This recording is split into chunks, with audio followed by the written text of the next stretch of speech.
Life and Teaching of the Masters of the Far East by Bernard T. Spalding Volume 5. Published 1955. Dedication. This book is lovingly dedicated to those great beings, our elder brothers, who, while having risen on a higher spiral, yet patiently lend their assistance to the humanity of Earth, ever pointing the way to truth, freedom, and the higher realms of consciousness and understanding. Editor's note: Bernard T. Spalding played a very important part in introducing to the Western world the knowledge that there are many masters or elder brothers who are assisting and guiding the destinies of mankind and the Earth. The books, Life and Teachings of the Masters of the Far East, have been used and sold by many lecturers and teachers of truth during the past 30 years, in order that the knowledge contained therein might be broadcast to all corners of the Earth. These channels were used by the elder brothers for the specific purpose of educating mankind that it might become aware of and turn its attention to these great laws of life. For, as Jesus said, "The things that I do ye too shall do, and still greater things shall ye do." John 14:12. Publisher's note: both Mr. Spalding and Mr. DeVos, who knew Mr. Spalding personally, died in the 1950s. The people who were associated with Mr. Spalding on the tour have also passed on. We are therefore without contact with anyone who has first-hand knowledge of the work, and the books themselves are now the only source of information. To our knowledge, there is no map available of the tour, and we know of no photographs. We have tried at various times to locate additional records, as well as camera information, but without success. We sincerely regret that we have no additional information to offer. DeVos and Company. Bernard T. Spalding biographical sketch. Wherever there is a flare of general interest in any personality or his achievement, such as has been evinced by the readers of the Life and Teachings of the Masters of the Far East, you may be certain there is a flame of spiritual truth accompanying it.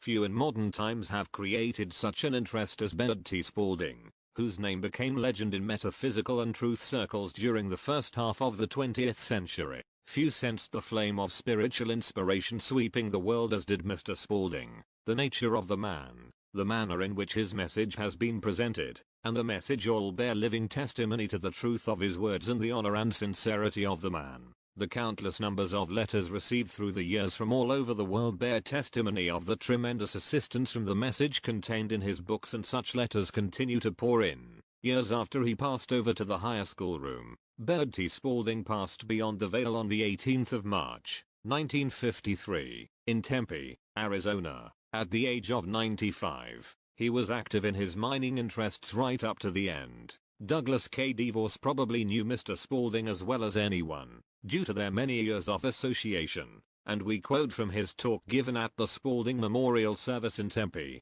Arizona, on the 22nd of March, 1953. Mr. Spalding was a very quiet, humble servant of all whom he met. He would never permit me, under any circumstances, in presenting him to audiences, to dwell on the personality or on himself as a man of great accomplishments. Since 1935 I had the unique opportunity to traveling with him to more than 200 cities in North America, and, though I lived with him 24 hours a day in a very close relationship most of those years, yet I must be frank and tell you that I do not believe any one person or group of persons really understood this great soul, for so many different ways, on so many different planes of activity. In making these few personal remarks, I am sure you understand we are doing this in a very humble way, because not only was he our friend but a man who was like a father to many of us. There was not a town of any size anywhere in the world, that I know of, where Mr. Spalding couldn't walk into someone's home and sit down to dinner. He was always welcome, and during the past 25 years he lived very much, as we say, like a bird. He seemed to have reached a point of attainment where material things were not of great concern to him, although his earnings as an individual, over a period of time, were unknown to me and to all of us. Nevertheless, he passed on not as a rich man at all. His material possessions are few. The great heritage which he left is in the unique discoveries which he made regarding the teachings of Jesus. Mr. Spalding never wrote or lectured for financial profit or gain, and he was an open channel for any funds that came to him, distributing them immediately. We have no way of knowing the extent of his philanthropic enterprises because no one ever approached him who was in need of any material assistance that he didn't give them everything he had, and, consequently, he was always a very prosperous man. In fact, I know of no one who, in a way, was as rich as Mr. Spalding, and many of us envied his unique attainment which he had reached through his very exceptional understanding, and which undoubtedly came to him very early in life. It was about 65 years ago that he first made some of these discoveries regarding Jesus and the lives of the great masters. He walked and talked with great masters in the visible world, even as did the great scientist, Mr. Steinmetz, of whom he was a great admirer. I have seen pictures of Mr. Spalding and Mr. Steinmetz together. Both Steinmetz and Edison predicted that the time would come when it would be possible for us to make recordings of the Sermon on the Mount and in the actual language and voice of Jesus at the time when he gave the Sermon on the Mount. Many other startling discoveries and disclosures, as I like to refer to them, were made by Mr. Spalding during his long life of service and activity in all parts of the world. For instance, I want to go back to the idea of how his books came to be published. I have been told by people who knew Mr. Spalding in Calcutta, India in the early 90s that he decided to write out in longhand some of the accounts of his experiences in India. Some friends asked him to type it and let them have copies, and for many years he carried these typewritten accounts of what later became Volume 1 with him. People would read them and pass them among themselves until finally, a very prominent woman in Oakland, California, whose husband was the builder of the Oakland Municipal Railways, asked Mr. Spalding if he would have any objection to her having her printer, the California Press in San Francisco, print 1,000 copies of this work in an inexpensive paper binding. She wanted to give every one of her friends a copy of that book. Mr. Spalding gave his consent, and soon after this he left for England. The books were printed and passed among her friends, as a gift, within about 60 days. Phenomenally, as it seemed, more than 20,000 orders were received for copies of that book. When Mr. Spalding returned from England, of course he was astonished at the interest in his discoveries and experiences, so he permitted her to have the balance of the work published, which became known as Volume 2. Then there was a period of about 10 years that Mr. Spalding did not do any writing, but nearly every night he was a guest or visiting friends, and after dinner he would have a little question and answer period, and in that way he met a great many people. After his day's work was done as a research engineer, he would answer the many questions put to him at these little gatherings, and the word-of-mouth publicity spread very rapidly. But that work came to a halt during the period when Cecil B. DeMille was making the moving picture, The King of Kings. Mr. Spalding was engaged by Mr. DeMille as technical advisor on all the biblical work in that picture. My experience with Mr. Spalding started about 25 years ago. I was particularly interested in the books and their distribution throughout the world. At that time there was a great upward surge in new thought and spiritual reading and studying, and many people were very anxious to have Mr. Spalding complete another book. Finally, one of his very closest friends invited him to a country cabin where he could work without interruption, and Mr. Spalding completed in longhand what is now known as Volume 3. That book was published immediately. A rumor started spreading across the country that Mr. Spalding had passed on, so I suggested to Mr. Spalding that, since he was not sailing for India and a trip around the world until the 4th of October, that we go to New York together, stopping at some of the largest cities en route, and meet the many people who had been reading his books and disprove the false rumors being generated. Mr. Spalding agreed that this would be a good idea if it would be accomplished in about 30 days. So, the latter part of August, 1935, we selected 30 of the largest cities and decided to make that tour in 30 days. I have a reason for telling this because, as many of you know, Mr. Spalding, right up until just a few days ago, had almost unlimited energy in a physical form. He was never fatigued. He could go for maybe 2 or 3 weeks with only 3 or 4 hours sleep a night. He never claimed anything for himself. He never made any claims as to being a great healer or practitioner, seer, psychic, or anything of the sort. And I can assure you he did all of his writings just as you sit down and write a letter to someone.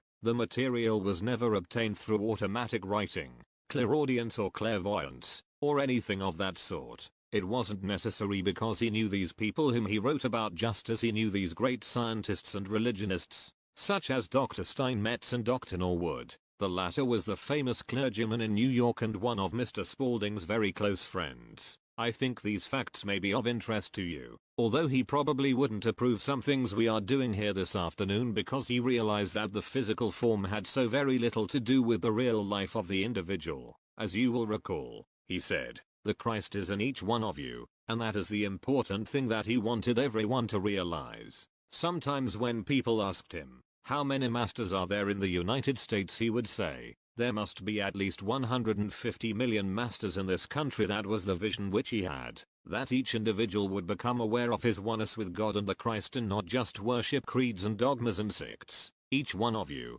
as individuals, if you were standing here in my place, could tell a little different story. No two stories would be alike as to what Mr. Spalding meant to you as an individual, as a brother, but through the writings and his talks, answering your questions, he never put any limitation on time. I have known him to talk all night to a friend to help him over some mental or financial stumbling block. It was almost as if he had some great intuitive power that made him such a great scientist. He had studied in Heidelberg. He had worked in all the great scientific laboratories at one time or another, particularly in geophysical work. He was one of the early pioneers in the atomic work. He was particularly interested in helping the individual to help himself. Strange today, and the most difficult thing for people to understand, is that material possessions seem to mean so very little to him, because he realized, as Jesus did, the greatest thing that we can do when we are expressing on the physical plane, here on this earth, is to live the Christ life and get our attention away from limitations. Of course, that is what we have tried to do this afternoon, because we know that Mr. Spalding is with us as always and that we have the continued opportunity of living the life as he did and in the way which he tried to show us. Forward. The following chapters are taken from lectures delivered by Mr. Spalding in Southern California during the last 2 years of his life. Chapter I: Camera of Past Events. From the shadow of the Himalayas to the great vastness of the Gobi Desert. From New York to Central and South America. From San Francisco to the Philippines, Alaska, and Canada, come these experiences, findings and revelations of our research work. We have been carrying on this work for over 40 years, first translating the records which we found in the Gobi, in Tibet, and in India, and this work has developed into an organization of about 26 men who are interested in doing the work. The scientists are beginning to give us a great deal of credit. In fact, 2 years ago they believed that, with our new camera and what we call taking pictures of past events, we are going to be able to go back at least 1 million years, showing the civilization that did exist at that time. Now that may seem rather remarkable, that we can go back and take absolute pictures of what happened thousands and thousands of years ago. There is a great deal being done along that line. We have the distinction of starting it because of Dr. Steinmetz's assistance. I worked with Dr. Steinmetz myself, and during that whole time that I was with him, he put forth the expression, "We'll build a camera that will go into the past and pick up every past event, if you wish it." He went on and delineated. Not only that, he drew the plans for that camera and we followed through, and today we can say definitely that we can go into the past and pick up every past event. Of course, that becomes too cumbersome, but we select past events and, as I said, the scientists are admitting today and fully believing that we will go into the past events to the extent of 1 million years. Our initial experience with the first camera was motivated by Dr. Steinmetz. I worked with Dr. Steinmetz for about 9 years, and he always maintained that we would eventually go back into past events and could get everything that happened. In fact, show what civilizations did, how they operated, and so on. And that has come to pass. Our first experience was with George Washington's inaugural address. That was in New York City at what is now known as Federal Hall. In that picture you can readily discern every one of the dignitaries who were on the platform with him, and George Washington is walking back and forth before the group giving his inaugural address. At that time there wasn't even a still picture taken of the address or that group. Paintings were made but no actual photographs. Now we have the actual picture, with George Washington's voice on the soundtrack. Everyone said for a time that it was a fake because they claimed that we made it up in moving picture form, but it can now be shown with a regular moving picture mechanism. Then we went from that to the Sermon on the Mount. Now we know that Jesus, the man, was no different than we are. We have a complete history of that family's life for over 20,000 years, and know that it was a well-established family, that he was a man of great influence, a very definite character. He was a man 6 feet 2 and, standing in a crowd, you yourself would select him and say, there is a man who will accomplish, and he did accomplish. History is bearing those things out today, and we are going back to this drama and getting the absolute words. We are very much interested in his whole life and we followed it through at great length. Not only that, but we have known the man for a number of years and we know today that he never passed through death. Now Jesus of Nazareth never claimed for himself any more than what the ordinary person was capable of doing. That we know for certain. Not only that, he told us that death was overcome. The Sermon on the Mount has lived on and on as a spiritual masterpiece. People regard it as such today, more than ever before, and they are beginning to understand it and take it into their lives. We can show you in photography today that no one brought anything except the little boy with the 5 loaves and fishes. This isn't an allegory. If it were, we wouldn't find the boy there in that picture. Neither would we find the people there. All Jesus said was, sit down and prepare for the feast, and there was an abundance for all. Then again we have the instance where the disciples said to Jesus, Master, there is need for bread, yet it is 4 months to the harvest. His answer was, look upon the fields. They are already white to harvest, and they are, right in the picture. With those pictures we have been able to correct many mistakes that have been made. We worked for 8 years on the picture, the Sermon on the Mount, before we got the identity of the man, Jesus. We were always looking for man of the description that Da Vinci had painted. We had an interesting experience in this connection. 3 of us were in the Vatican and we were talking with a very elderly cardinal who asked us how we were getting along with the picture The Sermon on the Mount. He was quite interested in what we were doing and told us that we would get a lot of information if we would take his card and go to the Louvre in Paris and ask for a certain man and ask to see Da Vinci's letters. This was a new lead for us and we were on our way to Paris immediately. We went directly to the Louvre upon arrival, where every courtesy was shown us. Leonardo da Vinci's letters are all there today and this can be proved. We have always felt that Da Vinci's painting was a portrayal of Jesus as he saw him. It has been proved today, and we have Da Vinci's letters proving this, that he saw the Christ in the face of the model he chose to sit for the portrait. He said the man was young, engaged to be married, and there was a beautiful light in his eyes. Da Vinci interpreted it as the Christ and painted the portrait as such. This was during the Renaissance period when long hair and the beard were the custom. We have never known Jesus to wear long hair and a beard, and in the robes. Maybe other people have, but there it is written out in Da Vinci's own hand. 2 years later the artist decided to paint a picture of Judas, the betrayer. He searched for nearly 2 years, looking for one he felt was despicable enough to portray the betrayer. Finally, one morning he was walking through the Apache Quarter in Paris and here, in a little niche, all disheveled and in rags and down and out, was the man. He walked up to him and said, I have painted the portrait of the Christ. Now I am looking for a man who will pose for me for the portrait of Judas, the betrayer. The man looked up and said, Sir, I posed for the Christ for you. It was exactly the same man. Da Vinci goes right on to describe in his letters how, had that man never betrayed the Christ, he never would have found him in the niche in the Apache Quarter in Paris. He even goes so far as to say that when we use the word can't we deny the Christ within. Today we can prove that every negative word that you use, you betray the Christ within yourself. Now Da Vinci went right on to say that he never thought of portraying the countenance of Jesus, the Christ, but he did see the Christ in that face. Leonardo da Vinci was a most remarkable man. He wrote many scientific articles that are very fine, yet they have never been published. You can only read them by going into a glass cage with 3 men watching you while you read them. They are very valuable. He was a very exceptional man and he spoke of the Christ within all the time. He explains how wonderful it is to represent the Christ, to see the Christ in every face. When he was painting the Vatican and the cardinals found him asleep on the scaffold and they called his attention to it, he said, while I am asleep I am doing more work than while I am awake. While sleeping he saw everything right before him that he would paint and in the exact colors he would bring out, and he would get up and put them down. He said, everything that I see is an exact resemblance and the vibrations of that which I put on the walls are the vibrations that I pick up, and I can manifest those and bring them forth with perfect ease after I see them in my sleep. Questions and answers Q. How do you select the events of the past? A. They are all in a certain band of frequency. Everything that you say, your voice and words, goes right into a band of vibratory frequency and it goes on and on. Q. What is the best path to pursue to obtain illumination? A. The path is right within.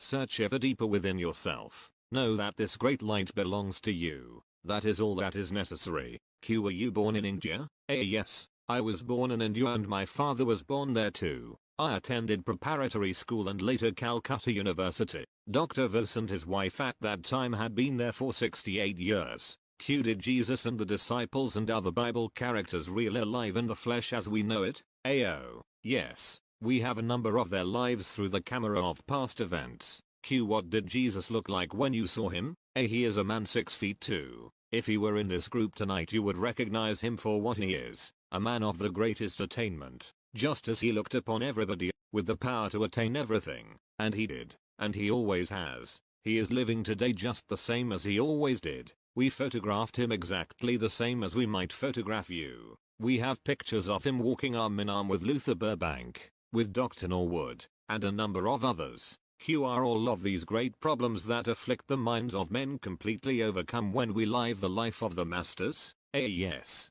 Jesus' firm statement was that the truth makes you free. Q. How does man get rid of the idea of man not being God? A. By refusing to accept the negative statement. The statement, I am God, frees you from the negative statement that you are not God. It is better to state the truth than the untruth. Q. If you make the statement, I am God, and are unable to accept your unity, is it not a matter of blind faith? A. If you make it wholly on blind faith you have made a separation and will fall short of the goal. It is far better to say, I can, and then go right on to I am. If you accept the I can't attitude you have accepted a separation from God. Q. If man is God and God is spirit, where did the material body originate? A. As a hypnotic influence in the mind of man. It has no basis in fact. Man brought the material into existence. The mortal body is an hypnotic body and when man wakes from that state it will be to him as a nightmare. He wakes to dream no more. Chapter 2. Know thyself, friends. We are going to take up here what has been shown and proved in over 60 years of research work. We have the scientific proof today that every function, everything in this whole universe is divine. Name that divinity what you will. The greatest name is the word God. Why? We can show you today that the word vibrates at the rate of 186 billion beats a second and we know people capable of intoning that word. But the beauty of it is, the moment that you realize that vibration, you are that vibration every time. Now it is established in every form. It isn't just your form or the form of anybody else. It is established in everything and, were it not for that divinity, we are proving today that we couldn't take a photograph. There wouldn't be a form in this room that we could photograph today if it were not for that divinity. Now we have absolute proof of that. Then why say that I am not divine? You just leave the not out of that and see what difference it will make. I am divine. And there's the truth about yourself. The untruth is, I am not divine. The truth is, I am divine. Complete the saying and carry right through. God I am. We make those statements for the reason that we know today. You have been told that, yes. But what someone else tells you, you may take with a grain of salt or you may say, well, perhaps that person doesn't know. But today we know through experiment in photography and high magnification and we can take any person and ask him to sit before this camera under high magnification and it will show that divinity every time. Our bodies started from the one cell and the multiplication of that cell built this body, and we can show, through high magnification today, that light never ceases. It is transmitted from one cell to the other as this body is built up. It doesn't matter what you think about it or what you say about it. It is established in that vibratory frequency and it never goes out of that frequency. There is proof of these things today. The eye, one of the greatest things in our body today, is also adjusted.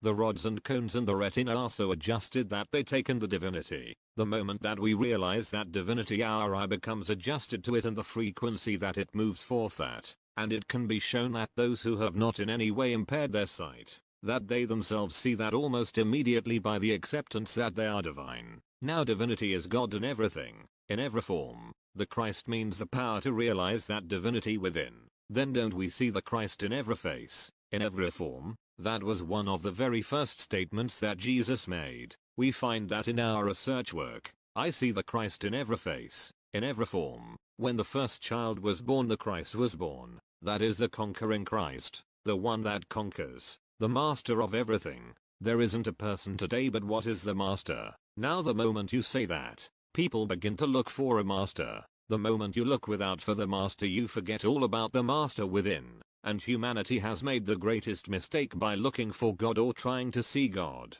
Why? Because you are looking for that which is right within you, and when you pronounce that you are that, you are, every time. We can show you that if you will use the word God once, in standing before that high magnification, your body will never go back to the same frequency and vibration that it was before you used that one word. Another thing, we can show that the word God is so established in a book that that book has a greater eminence because of the presence of that word. We have 3 men who can intone that word to 186 billion vibrations a second. We asked them to go to the 180th parallel, which is the farthest you can get away from Greenwich on this planet. Then, at a certain stated time, we arranged this instrument so that it recorded the vibration that they intoned. Just as soon as that frequency came in, the hand went right up to that point. Now we put the oldest Bible in the Museum of Natural History in London under that instrument. Then we gradually removed that book and slipped in a book in which the word God was not recorded, and the instrument went right back. Then we took a third book in which the word God was recorded only 3 times, and the instrument responded immediately. Just one word. God was responsible for this response in frequency. If it will do that to an inanimate thing, what will it do to our body formed by the positive use and acceptance of the word God? With the voices of the 3 men intoning the word God at 186 billion vibrations a second, the graph goes across a 30-foot film. Then, with these same men using the word Jehovah, it marks only about 5 inches on that same film. Why? The moment that you use the word God with understanding, and belief, and knowing, you are setting up the greatest vibration that is known today, and the vibratory influence collects substance, and the moment that you put out your thoughts, a condensation of that substance is yours, and, in fact, to put it forth in the right order, you can't keep those things from you. Now that is what belongs to everyone, every good thing that they can use.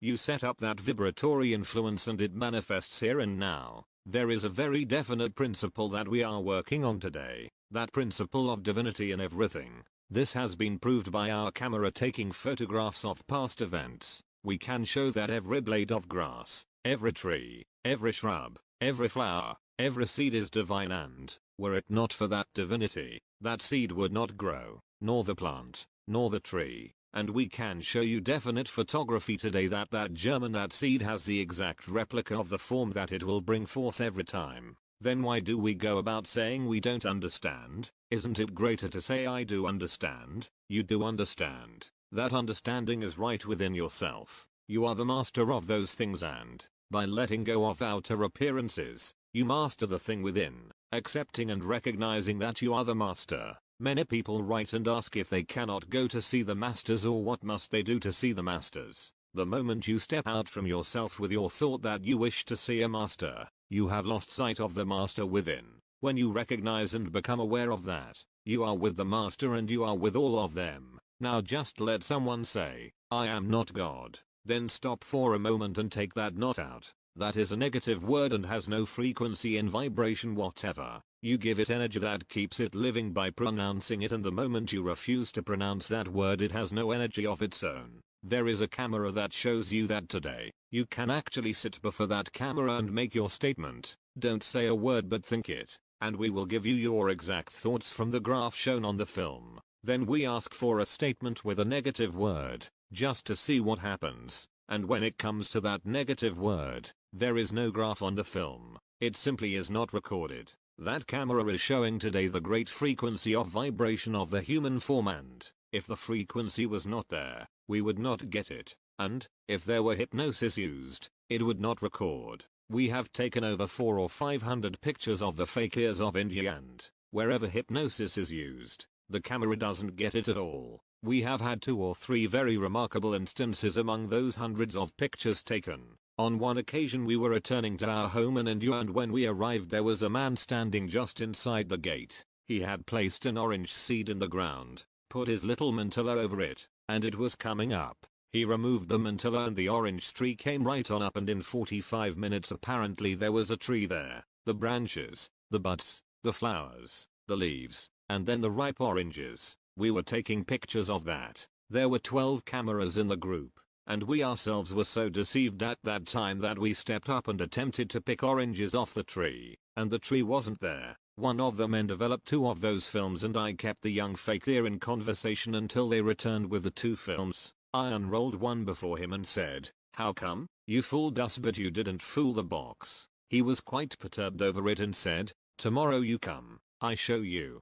It was agreed we would meet on the following day at 11 o'clock. The next day we were all on hand at the appointed hour, and we had exchanged cameras. On this occasion the young fakir brought with him a man whom none of us had ever met before. He came forward willingly, put the seed in the ground. Our group was taking pictures all the while. The tree came up in identically the same way. We all saw it. This time we wouldn't attempt to go up and try to pick oranges off the tree. We had been so badly deceived the day before. Finally the chief said to us, "Well, what's the use? If it isn't there, then let's find out." He walked up and picked an orange off the tree and ate it, and each one of us did likewise. That tree is still bearing oranges on our place in India. Here is what happened. The young fakir was the Kela of the old guru. When we explained to the guru what had happened the day before, he became quite irritated and dismissed the Kela and refused to have anything more to do with him. He told us that they carry their chalice through all of the 12 methods of hypnotic influence to show them that there is no existence there, that nothing is accomplished there, but if we will let go of them all and be this,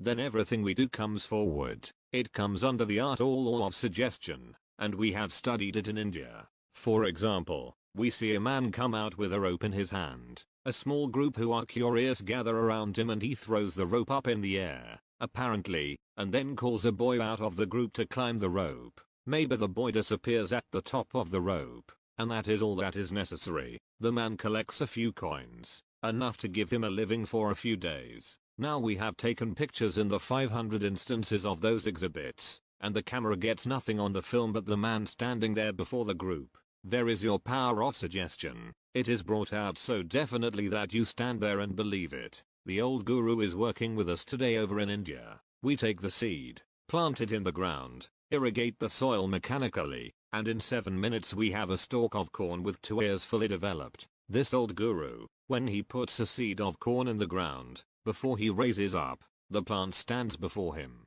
He has no mechanical devices at all. He just knows. Now there is the best evidence in the world that we ourselves are perfectly capable of that accomplishment. It belongs to everybody. If anyone ever accomplish those things, then all have the privilege. No one is selected. Each has the ability within himself. There is nothing complicated. In fact, it is very simple, and we need no lessons. It is merely bringing one to the point where he sees or is aware of the advantage of accepting those things, and then giving thanks that they are. This power is present and works in everything, in our daily living, even in the money that we use. There is no need of anyone being in want. There is no want. In fact, we simply fail in our expression, and we call it lack. Now let go of another fail. There is no failure. Many of our medical scientists today are saying that in the future man will live 100 years longer than he does today. Age is simply a state of consciousness, and when man learns to let go of old age he will go on and on.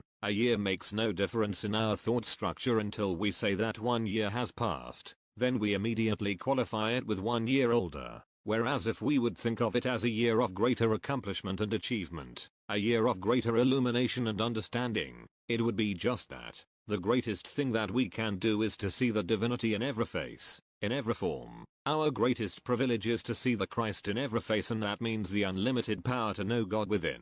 We can go right back to all of those things and prove them today. We don't ask you to take them on hearsay. You can prove it for yourself by letting go of old age, of limitation, and all negative thoughts, refusing to use them or accept them in your world. We know historically that about 3,000 years ago one language that was spoken did not have a negative word in it, and that language goes back for over 20,000 years. Questions and answers queued as the word God spoken silently have as much power as the word spoken audibly. There is just as much power. In fact, to many people it is more powerful to think God within than to speak it.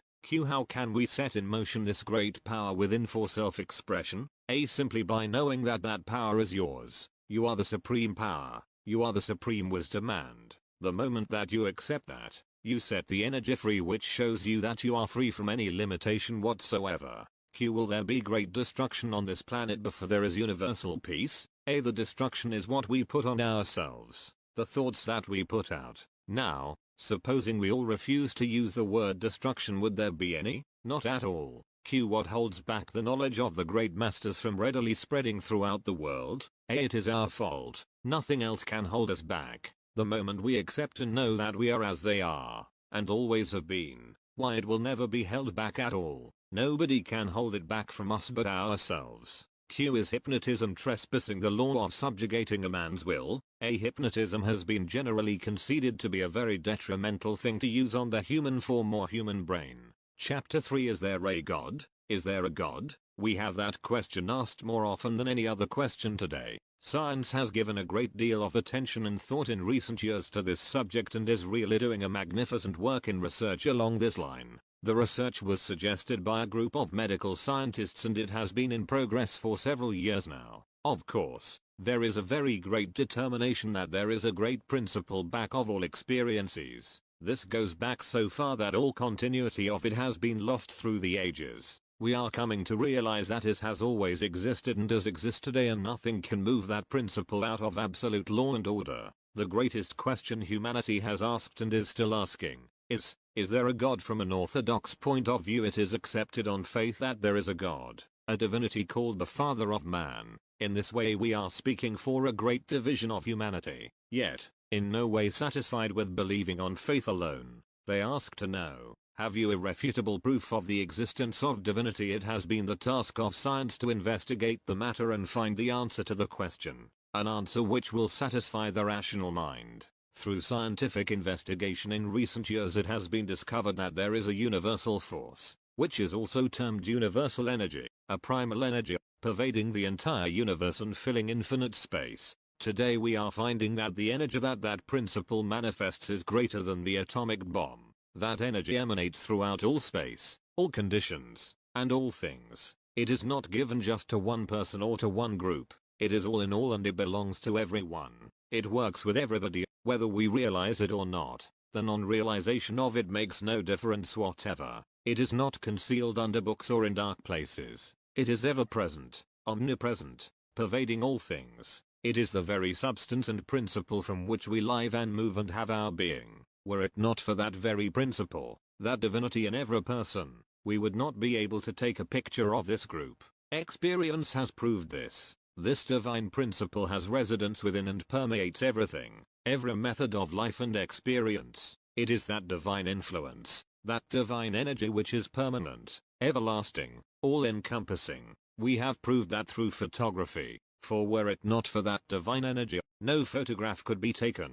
The pictures recorded on a film are simply the emanating vibrations coming from the object or person of whom the picture is taken. This is proof of the divinity within each form. If we seek that divinity from without, we fail to find it, for we are looking outside ourselves for that which is as near to us as our hands and feet, as close to us as our heart, right within us. If we will go within, we will find divinity in all phases. Then why waste our time searching without for God? It is the same with the masters, or elder brothers. They are right here, within every form. They are as near to us as our heart. You do not have to travel to India or to any other country to see these masters. You can see them right where you are. When the student is ready, the master will appear. It is well known today that through a greater civilization, many ages past, a great reservoir, as it is called, was built up of the principles and God, qualities and attributes that have been generated and manifested through countless eons of time, and that reservoir of good cannot be invaded by any condition of negative whatsoever. The mighty reservoir or momentum of God, good energy and pristine purity, stands there for all time, and the instant we think of that great vibrating, pulsating principle, we become aware of it right within ourselves. That vast reservoir of good stands ready and waiting for our use at all times. We have but to tune into it, to become at one with it. Now that energy has been called by the name God, the word that is receptive to the greatest vibratory influence known today. When we use that word in its right meaning, and it can be used in no other way to have any influence, we act upon all substance, we act upon every principle, we act upon all law and order, and that which we pronounce in good form is already ours. Just as Jesus said, before ye have asked I have answered, and while ye are speaking I have heard. Think of it, because we have sent forth in definite order and definite form, the word. At that instant that which we state belongs to us. There is no time or space. It is well known today that perfection never could be created. It always was and is. If we think through our expressions to create perfection, we go outside of ourselves completely, because perfection is already created and is here and now. Therefore, by using the right words, right thoughts, right actions, every word impinges upon that great vibratory influence, the thought first and then the word expressed. In our Bible it says, "In the beginning was the Word, and the Word was with God and the Word was God." As we learn to throw out every negative thought, feeling, word, and action, we conserve that energy within our own form. The moment we speak a negative word, we are dissipating God's pure and perfect energy. Therefore, the more we learn to discipline ourselves to think, feel, speak, and act positively and constructively, the more of this potent energy do we generate to fulfill our calls and manifest perfection. Every statement made by Jesus manifested here and now. In his world there was no future, all was now. In the original language there is no word for the future, there is no word for the past. Every word in that language is the expression of here and now. In like manner it is known today that every word we speak under positive, constructive influence is recorded and it never goes out of existence. The very definite statement, "I am God," is a determining factor in carrying humanity onward. With that ideal we progress. Each individual may prove this statement for himself. It is the one who can project an ideal, and then hold his vision true to it, who accomplishes, in many cases unconscious of how he has done so. Worship is not an idle action. It is necessary to put forth an effort to realize the ideal. That ideal held completely in thought must come forth in form. The thought in itself brings the thing into visible form. That vision projects so definitely that it is called from the source of all being and consolidated in its entirety. A clearly presented vision precedes it. It is important to hold to one condition at a time. Never permit your thoughts to wander at random or even to project another form until the first one has been accomplished. After the action is completed, let the thought go completely and turn to the next action. This is the definite understanding which Jesus had. Ye are gods, and sons of the Most High. That was his thought regarding the fact of human existence. Always the highest, always the noblest, always the purest, always light. Never anything that might limit life and energy. Never failing, never doubting. Always the same singleness of purpose directing thought. This projected vision can carry humanity above any fear or discordant condition of thought. Can keep humanity always at that level of high accomplishment, going from lesser to a greater field of usefulness. Such is the progression of our planetary system. The suns of all solar systems express in that way, drawing energy to themselves that greater energy may be given out. If our sun were a great lump of coal, it would sometime be consumed. No, it has existed for hundreds of millions of years. It draws to itself force, power, energy, making it available to our world as well as others. Man must learn the same lesson of the exchange of energy. The moment we withhold our forces, stagnation takes place. But, if we give forth of what we have, the new always flows in to refill the space left by what was given out. The energy is inexhaustible if we use it in the right way and in the right direction. That is why this body of ours is renewed. If that energy is without us, it is also within us. If divinity is without, then we cannot keep it from within. All that one need do is to make of himself a channel for the divine force. It is always pulsating and cannot be depleted. This is the essential explanation of man's immortality. There is an immortality to every thought, every act, and every word. There is a coalescing force which man cannot escape. What man generates and emanates accomplishes the fact which has always existed. The fact of all being has always existed in spirit without beginning or end. Man always questions the nature of beginning. It is not easy to conceive of anything without an origin. As far as man is concerned, beginning came into being with conscious or separate identity. Before that man was spirit, and that state is one to which we shall return. The new attitude towards science and religion will enable us to realize the better things which have been promised. They are here now when we shall have opened ourselves to receive them. God is in no way the form of a human being. God is that supreme intelligent power that permeates every form and every atom of the whole universe. When you realize that supreme intelligent power is fully centralized within your form, you are that power, and by fully acknowledging that this power acts through you, you are that power. Each and every individual has the ability to be that power. This is the God kingdom into which every individual is born, and, as soon as all see and know this, all are of God's kingdom. Question and answers. Q. What is the first law? A. The first law is I am. That is the lost word. We are beginning to realize it. God I am. Q. I should like to know more about the I am as the masters presented it to you. A. I am is the second word in the language. It means the complete acceptance that you are God. God I am. The word God is the first, because of its greatest vibration, and then your acceptance is I am. Q. What is the Holy Ghost? A. The Holy Ghost means the whole of the I am spirit in complete action in every form. Q. How does one bring forth the Christ? A. The Christ must be born within each one. Jesus gave us the example of this. You bring forth that which is within you by turning your attention to and concentrating upon that very thing. The Christ is within you. Q. If these masters you write about are able to leave their bodies, how is it that so few people know about it? A. Because people don't believe it. They do not leave the body. That is an expression which is used so that it can be understood. They take their bodies with them. Q. Have you ever contacted Saint Germain? A. We know of Saint Germain and know of his life. It was a great life. No one know that Saint Germain never went through death. My adopted brother and I had an interesting experience in this connection. He was engaged in a great government engineering project in this country. After he left that, Paris cabled him to come over there. They had under advisement the draining of a great swamp back of the city of Paris and making it a fertile country for gardens. As they proceeded with that, the Seine began to encroach upon Saint Germain's tomb and they realized they would have to move it. He cabled me and suggested I come over, as they would probably open the casket and we could view the remains. I went over. The casket was opened and in the casket was found only the thigh bone of a dog. Now think of the thousands of healings that went on in that place. They put all of their thoughts upon the accomplishment of Saint Germain. They lost all track of their infirmities, and complete perfection took place. Now that is so with nearly every one of the shrines today. Q. When we wish something that is ours by divine right, is it right to demand it? A. If anything is yours by divine right, there will be no need to demand it. Our own acceptance of illusions negates the good that we want. When you give expression to the divine nature within you,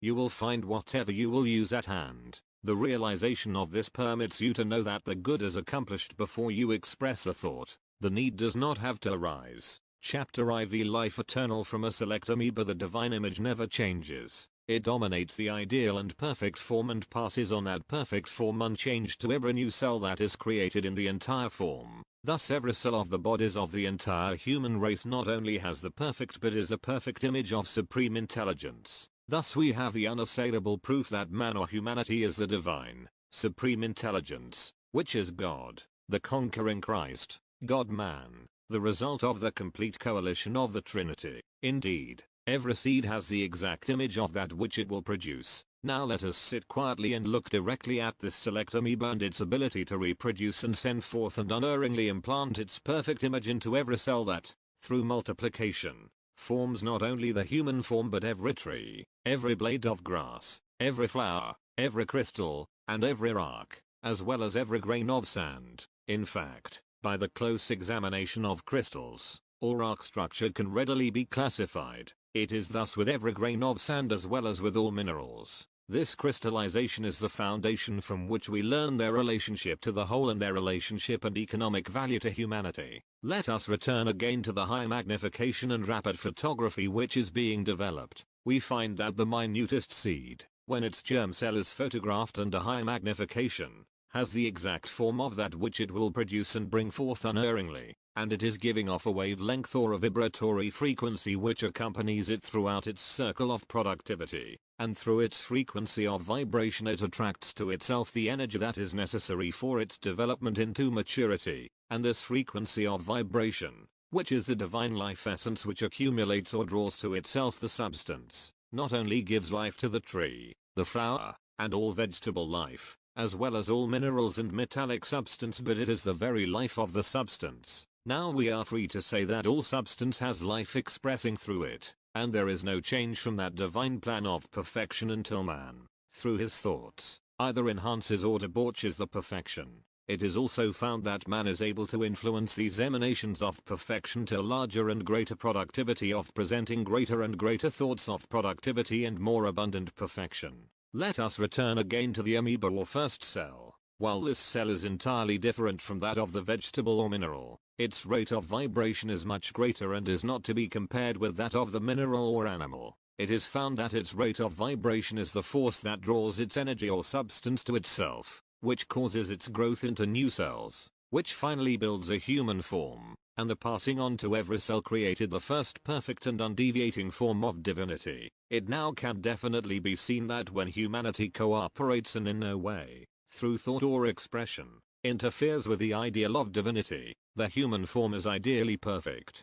Thus we can say that it is God body, pure and perfect. Let us see that divine energy and intelligent principle emanating from the single cell or amoeba, which its own principle of great vibratory frequency began drawing energy to itself and then began dividing and multiplying until it came into a great focal point or form, wherein it could emanate and direct all forms as well as put forth forms as of the image of itself. Humanity has never deviated from that perfect pattern or image. Photography shows those perfect forms, not only surrounding every form, but also other perfect forms coming forth. Where the scientists lack evidence, we have forged ahead to the complete knowing that we are that great emanating frequency. Sit quietly for a few moments with the statements, God I am, as all are, God I am divine intelligence, and know, and then admit to yourself, with all doubt removed, I am divine principle, I am divine love, and it flows through me to all the world. Then see yourself as God and everyone you meet or see,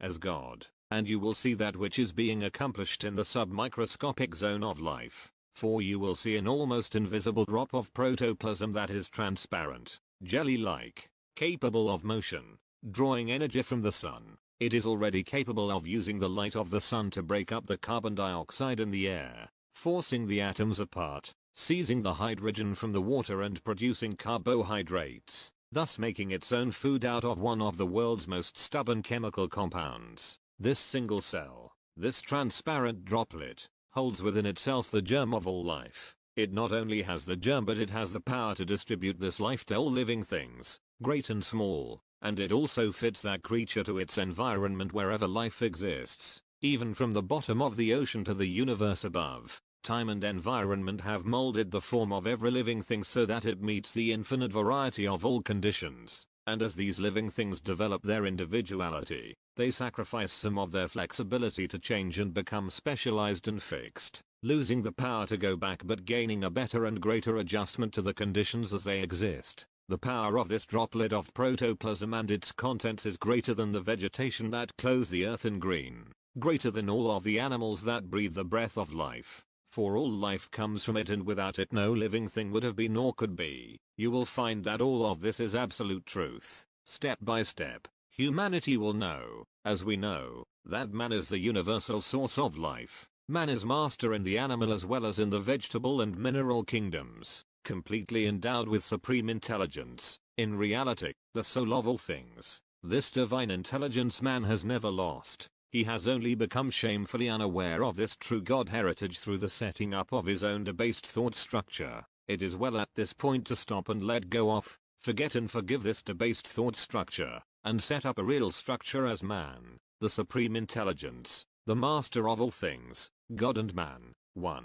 An amoeba is a microscopic highly developed living cell composed of untold millions of atoms in orderly arrangement. Size is nothing to the infinite. The atom is as perfect as the solar system. This cell divides and forms 2. The 2 divide and form 4, and so on, ad infinitum, as cells do in every living creature. Each cell contains within itself the power to produce a complete individual. The cells themselves are immortal. They form the cells of all creatures, animal and vegetable of today, and are exact replicas of their progenitors. We, as all humanity, are well-ordered replicas of billions on billions of similar cells. Each cell a citizen intelligently doing its full quota of devoted service. This one cell also has the power to use sunlight to break up a chemical compound and make its own food and enough for its brother cell. You will find that this division is absolutely basic as one of the essentials of life itself. Can it be further denied that man is immortal here? when there is proof of divinity as immortality, all things that live start from a single cell, and this cell compels all of its descendants to perform the service and follow without deviation the design of the creature the original cell is to duplicate,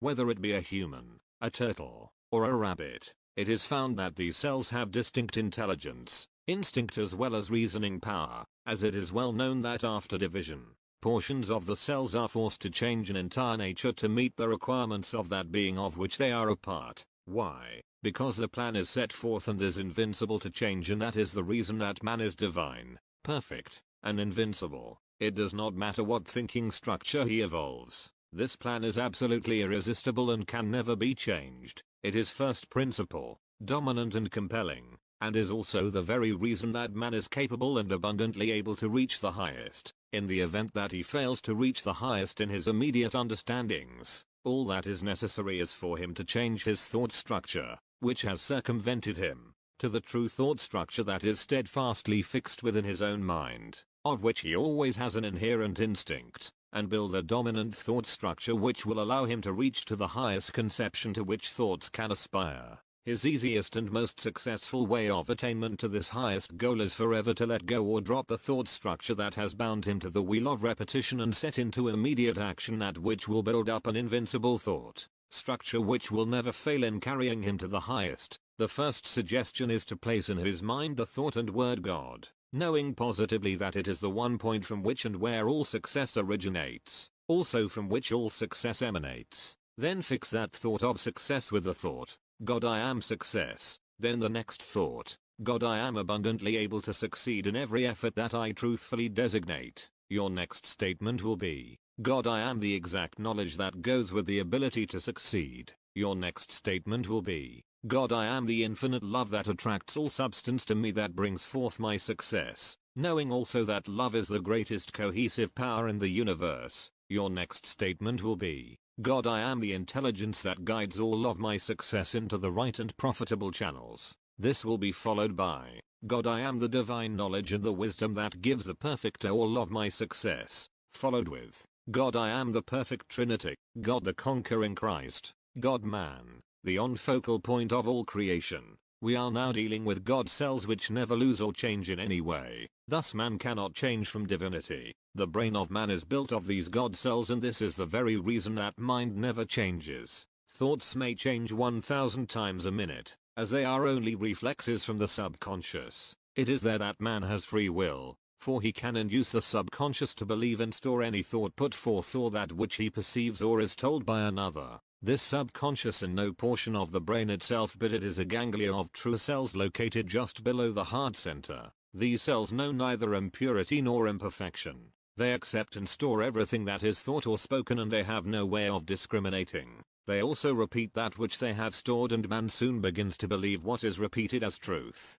Soon he is unable to segregate truth from falsehood. This group of cells, however, may be influenced to let go of all false statements or falsehoods and accept and register true and absolute statements simply by talking directly to them. Suggest that they let go of all false and negative qualities, thoughts and statements, and you will soon be aware that only true and constructive statements are registered in your world, which in turn reflect to you and through you. Then will follow the awareness of a great serenity of purpose. These cells have no way of discriminating except as they are taught. You will find that they are very tractable and most willing to be led or influenced by the truth. Many people have seemed actually to bound forth in response to this application of truth. Hundreds of billions of cells are impelled to do the right thing at the right time and in the right place, and, verily, they are obedient at all times as long as the individual is sincere. The life of man pushes forward, building, repairing, extending, and creating the new and better with an irresistible urge and energy that is not comprehended by or found in inanimate things.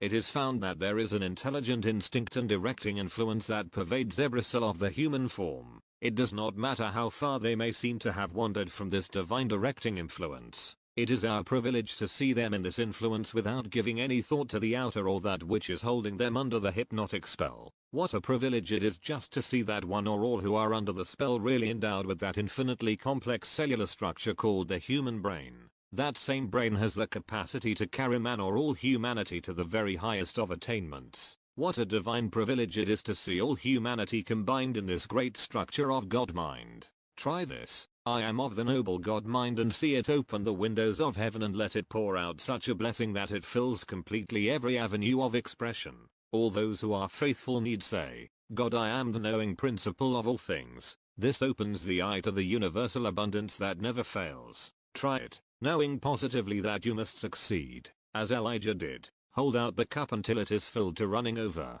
Never doubt the capacity of the one mind. It is always ready to bring forth these wonders, as humanity aligns itself with God mind. As such, humanity has been traced with sufficient evidence to satisfy scientists for at least 1 million years, but let us see that this period is but an established minimum, for man goes back to an antiquity far beyond all human understanding. You can readily see that you are capable of extending your vision with the inclusion of God mind, or the one mind, to furnish all humanity with a background or build-up that has maintained true to man and divine mind, and how readily you are able to attach your thinking process to divine mind by declaring, God, I am divine mind, then knowing definitely that your statement is true and in full accord with divine law and principle. In this way you are fully aware that heaven is all around you. Now is the opportune time to know that all are free to accomplish this as you are. Now realize that matter was never conceived until thought set it up as a reality. Remember that matter never smiles,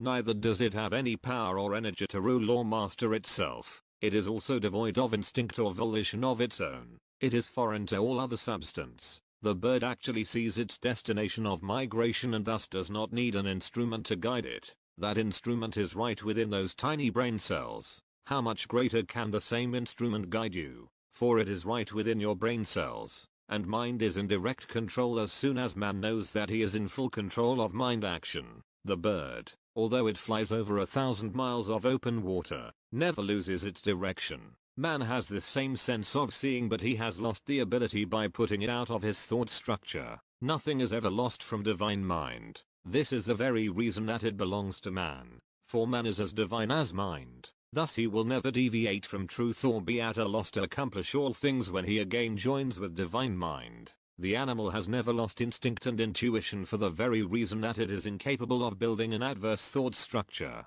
When a dog is set upon the trail of man or beast, he is incapable of thinking, can I do this? Consequently he goes forward and follows that trail until something happens that obliterates the scent or the goal is reached. Man is far more capable than the animals or the birds, yet he permits himself to sink lower than the animal. With the true perception of man's fully equipped makeup and his full understanding of his complete inclusion within God or divine mind, man is readily capable of moving from position to position with unbounded velocity. His brain is now fully equipped with true mind, and, as he cooperates with true mind as all-seeing and all-knowing, he scales every height instantly and perfectly. There are no wanderings. The path is clear. The evidence is revealed with certainty and sureness. You can put out your hand and feel God. Put your hand on your own form and you both see and feel God. As you may have passed 100 or 1,000 people during the day in going about your affairs, you have seen God 100 or 1,000 times. This may be repeated each day.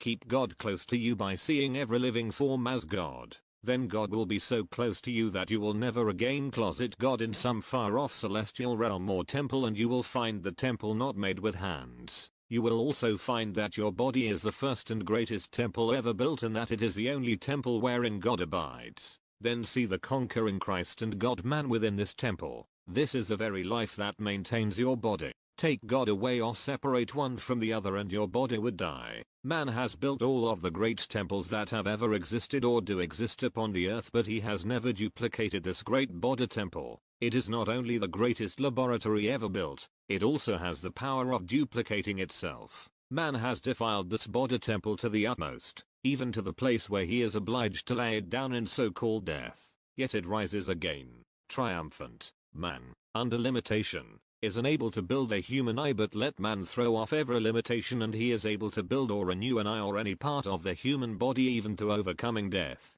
There is a divine intelligence and principle, but it was never set up by one being or one man. It was set up by a great civilization of hundreds of millions of people. This thought was set up so dynamically that it saturated every atom of the entire universe as well as every atom of the human body, also, with a directing influence upon all things. It was also set up with such power that it became a directing force of mind action, where nothing changes. Thus it impressed its power upon every cell of the human form, and the light which denotes this divine intelligence was centered in the first cell to the extent that divinity has been passed on from generation to generation for billions of years, without a change in the real divine image of each unit of humanity. It will go on unchanged for 100 billion years, as it is established as a mutable law, and an established law in the cosmos is unchangeable. Law should be Lord, as there is but one law. One Lord for all established mind action. Man is the Lord in full control of divine law. Out of this great action came millions of years of peace and thorough contentment. Each one was the conquering Christ King of his own domain,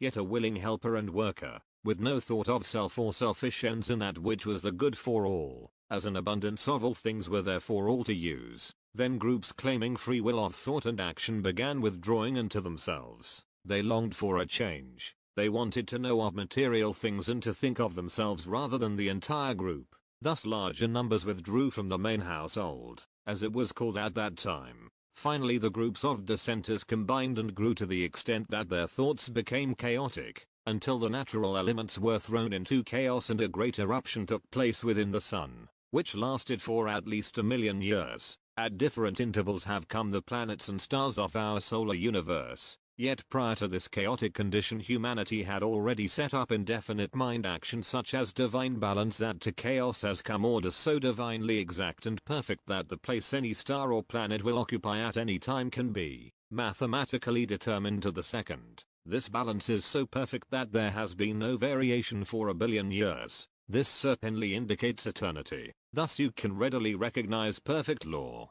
all ordered in action. And it came into being through a great civilization of the human family and through their united will of perfect understanding through the civilization. To this divine understanding was given the word or name God. It was fully known that this word could be intoned at the greatest vibratory frequency, as it was placed at the head of all language. In the beginning the word in no way represented a human form, but it did represent a great divine principle set up by the entire human race. This race lived in heaven, as heaven to them was and is the ever divine principle and harmony within the human form, which is the mind called God. From this word, knowing its divine origin and precepts, every divine condition does come to humanity. This divine, just, and perfect law, or Lord, reigns throughout the entire universe. You now see it throughout the entire solar system, but we know that it is just as positive throughout the entire human kingdom as well as in the plant, mineral, and animal kingdoms. During this chaotic disturbance nearly all of those who had withdrawn from the great group were destroyed. Those who were left of this group were obliged to seek shelter in caves and wherever they could find protection. Food became scarce, and just the matter of food became so pressing that a large percentage became cannibals. These conditions, which they brought upon themselves and which not only separated them from the great group but from each other, forced them to form tribes in order to exist, thereby causing them to forget all of their former knowledge, and so they became nomads. These were the forefathers of that race which is called material, and although this separation has carried on for well over 1,000,000 years, there still remains something which may be called a half instinct through which they feel that they have been a part of a divine plan. Many of these are fearlessly coming forth today and freely proclaiming their lordship, and a portion have advanced to the point where they are entirely free from all bondage. Those who did stand together in the great group went through all of these chaotic changes in perfect peace and composure without any loss of divinity, as they knew that divinity could never be lost or taken from them.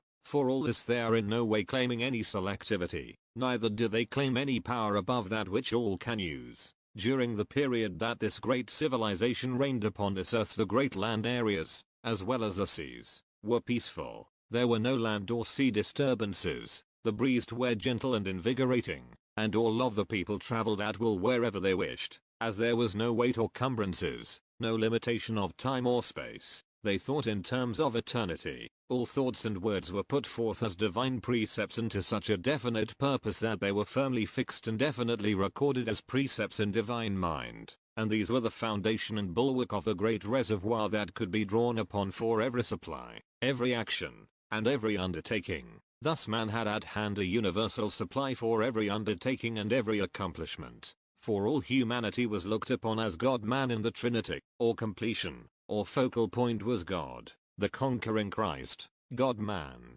the Trinity complete in all. There was not a negative word in the language, neither was there a word for a past or a word for the future. All was here and now and completely accomplished and finished. All of the accomplishments that humanity is struggling with today in order to return to this higher state have been accomplished by this so-called higher civilization. And all of the accomplishments are recorded in record form and are accessible to humanity as soon as they will look beyond this so-called material age with its welter of divided precepts and personal accomplishments. All of these accomplishments are perfected and fully recorded definitely in the great storehouse of universal mind substance. They can be called forth by mankind as soon as they still the clamor of those who through their own free will forged the calamity. The greatest hope is for the future generation. It is quite evident that the younger generation is physically, mentally, as well as mechanically the best of all timber. All that is lacking is courtesy and judgment tempered by experience. These qualities will bestow maturity. The greatest substitute and guide is habit. For a good habit is as easy to acquire and as difficult to break as a bad one. It is a well-organized thought by those who are the survivors of that great civilization, that had every individual being carried out by these great chaotic disturbances, that the precepts were so definitely thought out and so thoroughly recorded in the universal mind substance that not one thing would have been lost. It is a well-known fact that every positive word set forth with a true meaning and definite intent is so fully and intelligently recorded in divine mind substance, which we call God mind, including every action and tone, that it can be recalled. Also photographic records made to the degree that all may see and hear all of these events. It is a well-known fact that a portion of this great civilization has survived and preserved their identity, although they have withdrawn into more or less seclusion. Nevertheless they are awaiting the time, which is not far distant, when they may come forth and proclaim their identity. It is now stated that this time will be when a sufficient number have let go of their preconceived ideas of a personal God or great being outside of themselves and accepted the Trinity, God, the conquering Christ, God-man and all, and capable of being set forth through and by all mankind. These records can in no way be varied or distorted, neither can so-called time distort them. These are no miracles or superhuman experiences. They are natural, fixed conditions. In fact, they are of the same fixed law that governs and rules all of the planetary systems of the universe. The wonder is that this law and its influences speak more loudly than any words the greatness of man's ability to achieve. The great beauty and purity of it all is that this was in no way a great dominating or supernatural race, just as you and I are today all in the same image and likeness, the same and one God. Then let us all worship together this one great noble God-man, looking first for the God in all, then seeing the conquering Christ in every face, uniting all in God-man, knowing that every image that is set up outside of man is but an idol with feet of clay that is readily broken by the spoken word. With this you can clothe all science and all religion with the same garment from the one source, as all is one truth. Truth is the law of all science. By thinking divinity man establishes divinity within himself and also add to the great reservoir of cosmic energy and force, that force becoming a great power within itself. You are capable of setting up just such a force and building it to a higher degree of activity. There are millions adding to that force all of the time and you can join them if you will. Questions and answers Q. Where do inspirational ideals come from? A. The world of ideas is all about us. You may have any one of several conceptions regarding the meaning of inspirational ideas. Most so-called inspirational ideas are emotional expressions that have little significance other than that of deep feeling.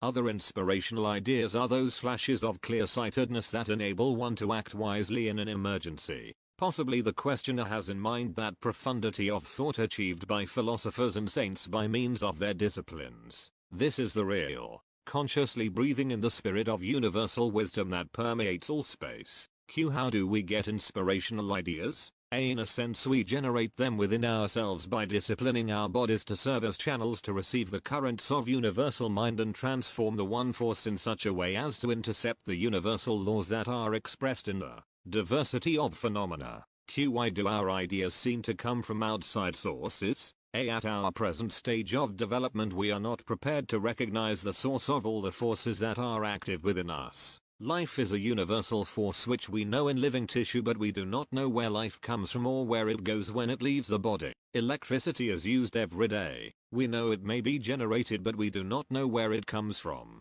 To describe thought as a force expressed in ideas that are generated may be somewhat less tangible, but the analogy is evident. We think but the source of the energy is hidden, yet we do know that we can increase our thinking capacity and efficiency. Is it any wonder, then, that the average mind is confused when it is said that thoughts come from within? It certainly does seem that they would have to come from without, but so it is with electricity and life. Prepare certain conditions and life and electromotive power are at your disposal. Prepare the mind and inspirational ideas will be generated within you just as surely. Q. What is your attitude toward the present upsetting social conditions? I do not give them any energy. If we would withdraw the energy we give to thinking about upsetting conditions and build up our own bodily conditions with that energy instead, we could correct any conditions immediately. Chapter V. The Divine Pattern. I am going to take up the subject of what one person can do and does accomplish in this thought. Our experiences in this connection were very considerable at the time of our expeditions into Tibet and India, also in Mongolia, and we observed the ability one has to protect not only himself but an entire race. That may seem like a tremendous undertaking, but when we go back and think of Jesus' life and realize what he did for humanity and what he is doing today, we are better able to comprehend and accept it. His teachings have never ceased for 2,000 years. They have gone on and they are just as vital today as they were then. I have told of the masters standing on the water and the two students who walked out to them. There is a great lesson in that demonstration. It shows how we can control and use natural forces and benefit by them, not necessarily walking on water, but as we get out of the objective state, where we see we are going to sink and move into the subjective state, we can use that power to assist this body completely. In that state we accomplish. There we are not subject to change. The change is only the changing object. The subject never changes. Spirit is never in any way altered. The basic principle always maintains. Now if we look always to that basic principle, we become that principle. Some may think it would carry us into a static condition. How could it? It is in that very attitude that we become able to accomplish, and then we go on without change but with an accomplishment along a definite line, knowing exactly what we are accomplishing, not just what we are going to accomplish. If we live with that one attitude of thought always subject to our understanding, we cannot change. There is always progression.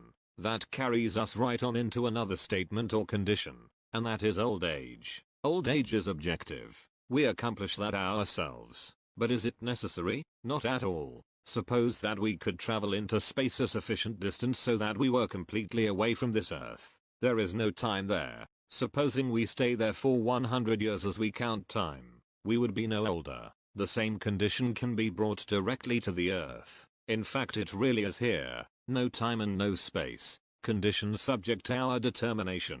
Medical scientists are telling us that there is not a body in existence over 9 months of age. We are subject to the change that we put upon it only. Youth belongs to us. If there were not that perfect condition, we would never present youth at all. If youth is not always eminent, there would be nothing youthful. If youth were not subject to our will, we would all be old. Now we make old age subject to our will. A child is born. Its elders see 70 years and 10 for that child. The child becomes subject to the thoughts of the elders. We do not even give that child a chance to fashion its own future. We fasten the idea of death upon that child. The Hindu says that 70 years and 10 is the time when man reaches his majority, when he begins to accomplish. From then on he can go on as far as he will with no limitation, with youth completely subject to his determination. It is said that we make a success of everything we undertake. If it is failure we undertake, we make a success of that. If it is perfection we undertake,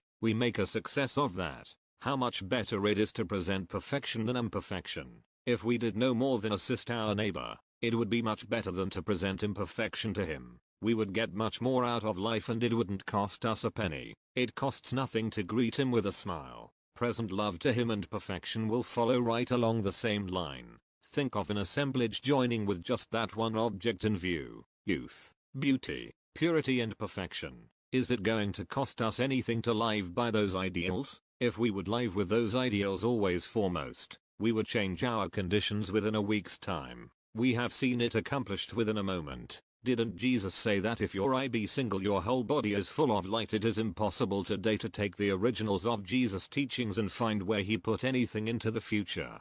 He gave man the greatest scope to use his thoughts to one definite end, and that end is accomplishment. We have seen a single man able to accomplish a condition where nothing could touch him. He was not a so-called master, either. He was a Sioux Indian, and it happened right in this country. We know of conditions among the Indians today where they can draw a line around their villages across which no one can come with hate in their hearts. It was attempted twice, and in both instances the attempt proved disastrous. Jesus said, "As ye love one another you are immersed in love." He placed love as one of the greatest powers. When we turn our power in the other direction we come into a state of turmoil. He said that you are the ruler of heaven and earth and all that is in them. Are there any limitations in that? He saw that man had not touched his possibilities. He presented the unlimited to humanity. If there were one atom misplaced in the body, that body could not remain in existence. Take one atom out of place and the whole universe would explode. Jesus presented those conditions in a simple,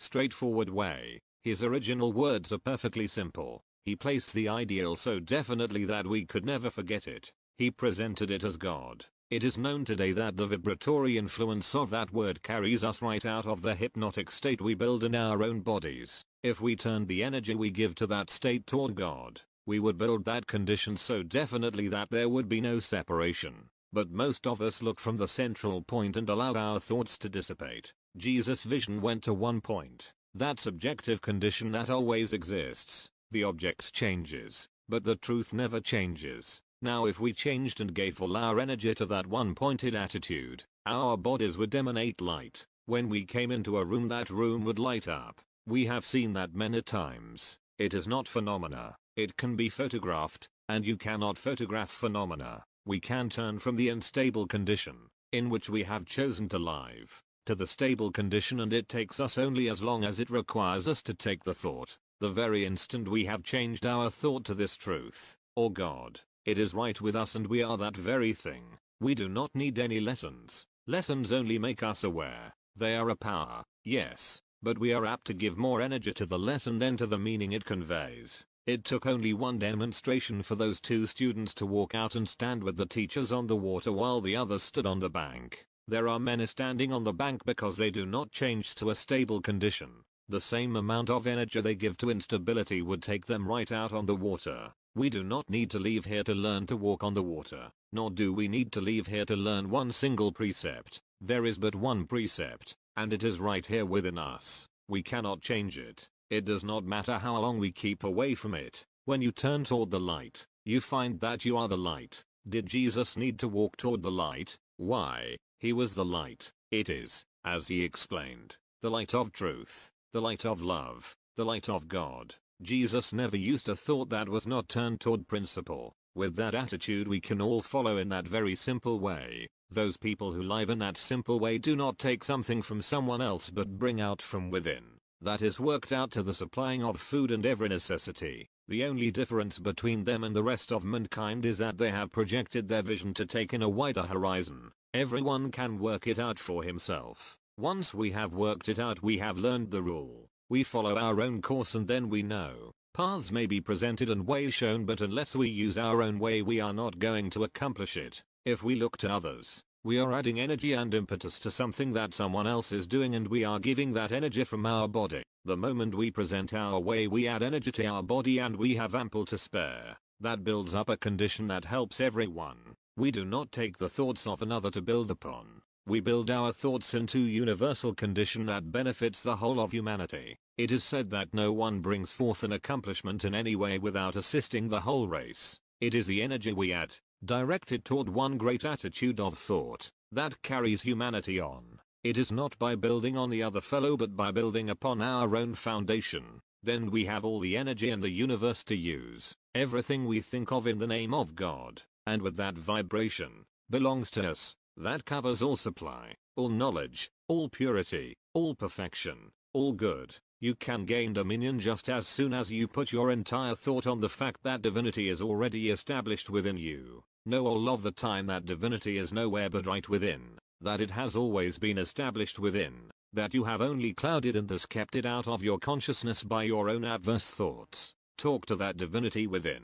Tell it that you know that it is there and that you have now become fully aware of its presence. Ask it to come forth and be the dominating factor in your life. Say, I now have let go and now put out of my life all adverse thoughts. I am grateful that divinity is fully established throughout my entire being. Determine that you will no longer be an animal, that your entire body is now so pure that the holy presence of the living God has attained full possession of this body temple, and that it is now in complete charge. Keep these thoughts constantly in mind. Then say, I now know the bliss and satisfaction that spring from the union of the soul with the living Christ, and that bliss and satisfaction do abide in me throughout all eternity. I know that the presence of the living Christ is fully established in me, and I am the pristine purity of the Christ. Keep these statements before the subconscious or subjective mind, and you will soon experience the joy and the satisfaction that always have been yours through the presence of the living Christ. Soon you will find that you do generate mental forces that supplant all adverse thoughts, feelings, and actions. You do build up a momentum of pure thought that is irresistible and that dominates your entire world. The time to fortify this spiritual and holy temple is when we are at peace with our own soul. In this way we so educate the subjective mind that it gives forth nothing but divine impressions. This sinks deep into our consciousness and operates during every hour of our sleep. When we find a weak spot in our thoughts, words, or deeds, it is necessary to bring the will into full action to strengthen and fortify these rents in the structure. Soon we learn automatically to conquer all adverse thoughts, and only God thoughts and God feelings have residence in our worlds. Then do we truly have the armies of our thoughts and feelings so marshaled that nothing but God is able to enter. This is the degree of absolute mastery, where one attains the ability to make the divine principle manifest. Thus we are the basis of all spiritual power. You will find that it pays great dividends as you make it your work in life. You now see the dawn of a new day, and you do gain a greater understanding of the law. There is no more effective way to free your mind and world of discord than positively to know that your entire mind and body is the temple of the living God. You can also use this statement with the knowledge that, through the silent but far-reaching influence of divine thoughts, all of humanity, in fact the entire universe, is benefited and raised by every constructive thought, feeling, and spoken word sent out by you. The more you think of the immortal love of God, the greater the enlightenment of humanity manifests. Thus you can see and understand, in a measure, the tremendous privilege and opportunity which is ours in assisting in the uplifting and enlightenment of mankind. What is more, it is our responsibility and our obligation to life to help erase or dissolve the negative in the world of humanity, and one of the most powerful ways to do this is by refusing to see, hear, or accept the negative, and consciously to send forth divine love to everyone and everything. Know firmly that the divine spirit of the conquering Christ transcends all discord. Know always that your will is the divine will, God's will, and that God is acting through you every moment. Each thought that you qualify with this master thought increases your willpower, and your willpower becomes so strong that your very thought is irresistible. Do this and expect results with all sincerity, and nothing can disturb you. The persistent, daily use of such strong, positive words and thoughts, repeated with great intensity, develops dormant brain cells, and you soon know that you are the Lord, in full dominion. Exercise your will and your word for all purposes, and you become the master of your own mind and no longer accept the negative qualities in the world around you. As you are faithful over a few things, you become master over all things. Create, through your word, the condition that is rightfully yours, and you are the master over all conditions. Physiologists now state that the cells comprising the organism of our bodies have the power to receive impressions and carry them to the complete cellular structure of the human form. Also the power to recall impressions, or memory, the power to compare impressions, or judgment, and the power to select between good impressions and imperfect impressions. It is also well determined that the subjective or subconscious mind is the aggregate energy and intelligence of all the body cells. By putting forth only divine impressions, all of the cells again become aware of the divinity of each cell, and they transmit this divinity to every cell of the human form. Were this not true, no photograph could be taken of the human form. As this becomes known to the individual, the will force of each individual cell agrees and works in harmony with the will of the organ or center to which it belongs and to which it will attach itself. It is the power of all of the will cells composing the organ or center, and it is brought into conscious harmony with the central will of the entire organism of the human body. Then as we use the words, God I am, it is fully manifest through the entire body form. It also gives greater power to the next spoken word, such as I am God power, I am all abundance, and so on. And through this word of power I am free from all limitations. Questions and answers. Q. Will you explain what you mean by God? A. God is the principle by which we abide. You cannot put a definition on God. The moment you begin to define it, it is above that definition. A definition only attempts to crowd God into the quart jar of man's intellect. Q. Some use the word God, some spirit, some principle. Which is best? A. The greatest word is God. You cannot set up a hypnotic condition with the word. With others you can. If you turn directly to the one point, there is a greatest accomplishment. You cannot utter the word God too often. Q. You speak of Jesus seeing the golden white light. Is that the highest attitude? A. We do not know. It was far above anything of an objective nature. Nothing of a lower potentiality can penetrate it. Q. What method should be used to contact divine power? A. There is no set formula. As we look upon it, the law is where we are, always. If we definitely put ourselves in tune with the law, the whole universe is open to us. If the universe is open to us and we see every condition of the universe, we are manifesting under this law and we become one with it. It is done simply by knowing that we are one with it, never allowing any doubt or fear to enter. Q. Is the Western world prepared to accept these things? A. The Western world is preparing and the preparation is going on so rapidly that no one is excluded. People only exclude themselves. We create the field when we open our understanding. That field can be expanded to take in the whole universe. The universe of our body is one with the universal whole at all times, and it is only for us to expand our understanding to become one with the universal whole. Q. How shall we discriminate as to what thoughts to project? A. If we are not able to discriminate, we should give out love to the best of our ability and refuse to give out anything else. That will bring us to harmonious conclusions. Jesus placed love before anything else. Q. How does it happen that every so often an avatar is sent to Earth? A. The presentation of principle is what you would call the selection of an avatar. That person merely lives close to principle. The path which he shows, or the life he lives, becomes the path for all. Q. Is his appearance and reappearance dependent upon any condition of spiritual unfoldment on the earth? A. No. He steps through all unfoldment and lives one with spirit. Chapter V. I know that you know I have been asked to give out a statement of healing. In reality, we only heal ourselves. There is a very potent factor there, because the moment that you see the divinity, or God, within the individual, you and God are the majority, always. Now God, or that divine principle, knows nothing about imperfection. We know today that is exactly what transpires at the healing shrines throughout the world. In going to those shrines, the people put their thoughts wholly upon the accomplishment and fulfillment of perfect health, accepting the emanation that the shrine represents, and the healing takes place. We can show you that in photography. A very fine doctor in one of our large cities worked with us. He asked his associates to send him cases with certain conditions that could not be healed by medical fraternities, together with their x-rays and records. The camera used shows where the diseased portions of the body are, where life and health maintain.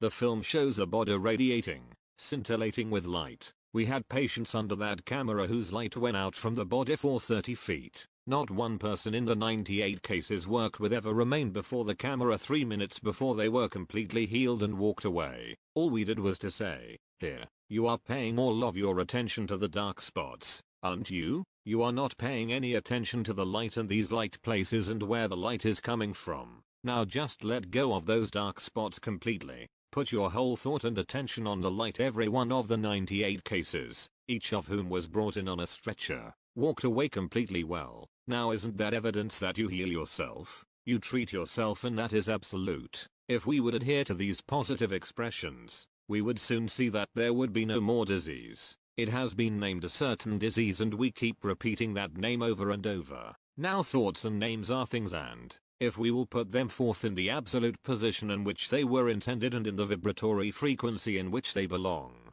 perfection will manifest. That is true in the case of every invention that has ever come forth. A great many of us think we have to get in and again dig. We discovered that in our research work. We had no logarithms to go by. We built them up ourselves as necessary. We would get so far and then find we had made a mistake and go back to work it over again. We are like little children learning to walk. But today we are able to walk because we have the mechanical devices, and we are building more devices today that will take up from where we leave off. Here is an experience we had. To make my point, we needed a man for a specific work. We had been working for a long time on a given problem and were seemingly at the crossroads when this young man came up from Columbia University. He had never had any experience with this type of work, yet in 25 minutes he had solved our problem. Here we had been working on the whole thing for almost 4 years. Now what happened? He knew that he knew every moment of the time, and he went into that office and said to himself, I know this situation. And he brought forth a solution, just by knowing. I have had the same thing happen and I know it is real. This happened to me at Calcutta University. I joined what is known there as the preparatory school for Calcutta University when I was 4 years old. The very first day I attended, the teacher said to me, here is the alphabet. What do you think about that? I said, I don't know, and he replied, well, if you keep that up you never will know. Now turn right around and let go of that I don't know and know that you know what that is. And through that very thing I went through that school and went on and completed Calcutta University when I was 14 years old. These things are so simple we pass them up. We think when we go to the university that we have to get in and dig it all out of books. Anything that has ever been written in a book is already known. If you will take that position, you will know it too. You make a book a crutch to get along with, instead of accepting that it is already within yourself. You are the master. You master those things. And that is possible in all walks of life, and we are beginning to recognize that as we learn to rise out of our negative conditions or consciousness.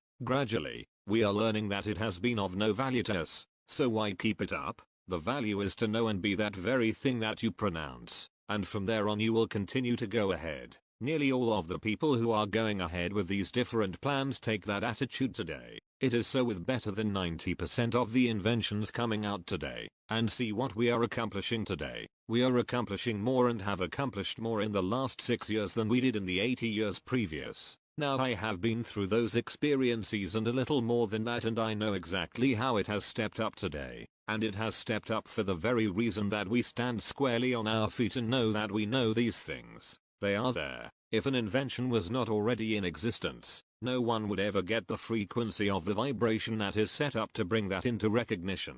That frequency is there, and the moment you train your mind and your thoughts, you will know exactly what you want to express. That is why we have gone ahead so remarkably today. There are, of course, a great many avenues to that hardly need any reference. So many people recognize that, but those who do not recognize it should take particular pains to know that they do know and stand squarely by that declaration. It is the declaration that brings you through every time. It has often been said that there is nothing new in the universe, and that is true. If that were not true, there would be no representative vibration that could be picked up so that one could think of a given thing. All of those fields are in certain vibratory influences. Our whole life is vibration, and, of course, we segregate that to a certain extent. But when we begin to realize that we are capable of tuning in with those vibrations and making them our own, then all these things become perfectly natural to us. Almost every inventor today realizes that he is not recording or bringing out anything but what has already at some time been recorded in vibratory frequency. The same is true in literature. Every book ever written has at some time been recorded in vibratory frequency. No spoken word ever goes out of existence. All are in the field known as the field of energy or vibratory influence. Love is a word that comes very close to the word God in vibratory influence, and we know of thousands of healings that have been accomplished with its use. Every known disease gives way to the power of love as we send it out. It builds such remarkable pictures or patterns around individuals. 2. You can almost see where people give out love. It is like an armor about them. A doctor friend of mine was appointed registrar of a Sioux Indian reservation years ago. I was there on a visit and he invited me to come and see a test to be made by what we call the medicine man of the tribe. However, he proved to be no ordinary medicine man. This man went away by himself and remained in meditation for 5 years, and when he came out of that meditation he was ready for the healing service. He started slowly with the first test that was made. He put his arm into a kettle of boiling water and selected a piece of meat from that kettle. The hand came out unharmed. I knew this man for over 2 months after this test, and there was no evidence whatever of any harm to his hand. In the second test, he stood quietly, at a distance, before 3 of the best marksmen of the tribe, Dr. N, and I took the bullets out of the cartridges. removed the powder and put in new powder, so that we knew there was no fake about it. Each one of those bullets flattened on that man's chest. I still have 2 of those bullets in my possession. After this man took his position in the teepee, anyone with any deformity, disease or illness who came to him would leave completely healed. We say that repeatedly. I become well acquainted with him and asked what his expression was, and he replied that it was similar to the way we expressed divine love. That man is still living and he has gone on with his great healing work. We never read about him in the papers. He lives in absolute retirement and never comes out to talk about his work. He once said, "It is my place in life to give to people every attitude of love that I can express, and thereby I receive my great reward." There is a Sioux Indian that very few people have ever heard of, performing a true service of divine love, silently, selflessly, in Texas. A number of years ago, I heard stories of a little girl, 5 years old, who was a natural healer, through love. I went down to meet her and her mother told me that the child was always telling everybody that she loved them. She would say, "I see that love all around everybody and around myself." Whenever she heard of anyone who was ill,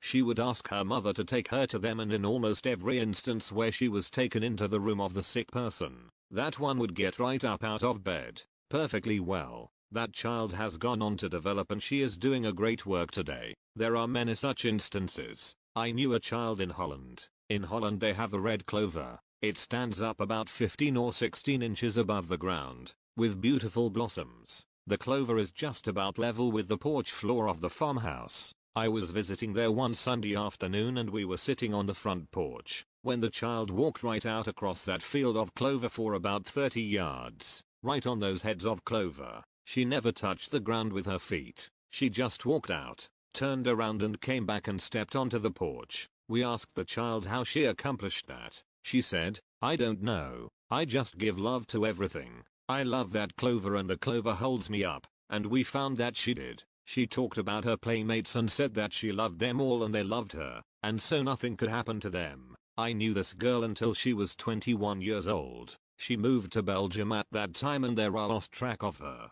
Her father told me that the only word he had ever heard her use was love for everybody, and that love heals. Each one of us can do the same thing. It is so simple to radiate that great love out to everyone, even as those children did. When I was in Spain, at one of the largest copper mines in the world, a Russian family with a little girl 11 years old moved over there and the father was working in the mine. They told me their child had what was known as the healing touch. She would put her hand on a person and say, "I love you and I love you so much that your illness has passed away. It is gone. I have filled that space with love." And we found that to be true. In the case of the deformity, the body would become absolutely perfect. I saw a person in almost the last stages of epilepsy. This girl put her hand on that individual and said, "Your whole body is full of love and I see only the light." In less than 3 minutes that malady was gone completely. The light and love emanating from her being was so powerful we could actually see it and feel it. When I was a small boy I was playing with some of the children just outside our home in Canada,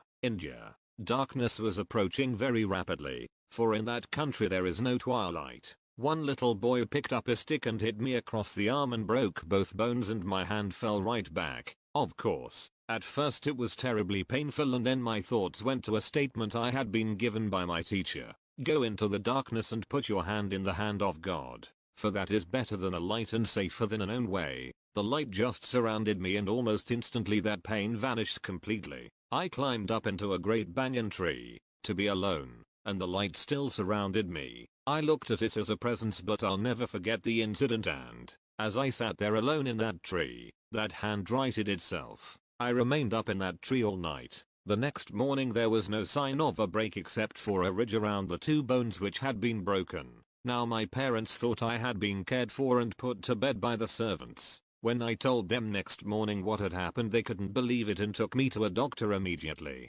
He said the bones had been broken, but were knitted together perfectly now. From that day on the hand never bothered me. I merely cite a few of these instances as examples because they are so simple and so natural that all may do the same. I have seen where the building itself responded to the love poured out by an entire audience. As the immortal Gautama Buddha has said, to give 5 minutes to the realization of true divine love is greater than to pass 1,000 bowls of food to the needy, because In giving forth love, you help every soul in the universe. It melts right down, of course, to the words we use and the thoughts and feeling we have. Words are things. Thoughts are things. Where your thoughts are, you are. When we learn to discipline and control our thoughts and feelings, and use only the positive, constructive words, sent forth with divine love, our body and mind respond to that righteousness, right useness. The right use and selection of words is of vital importance, but equally important is the feeling behind those words.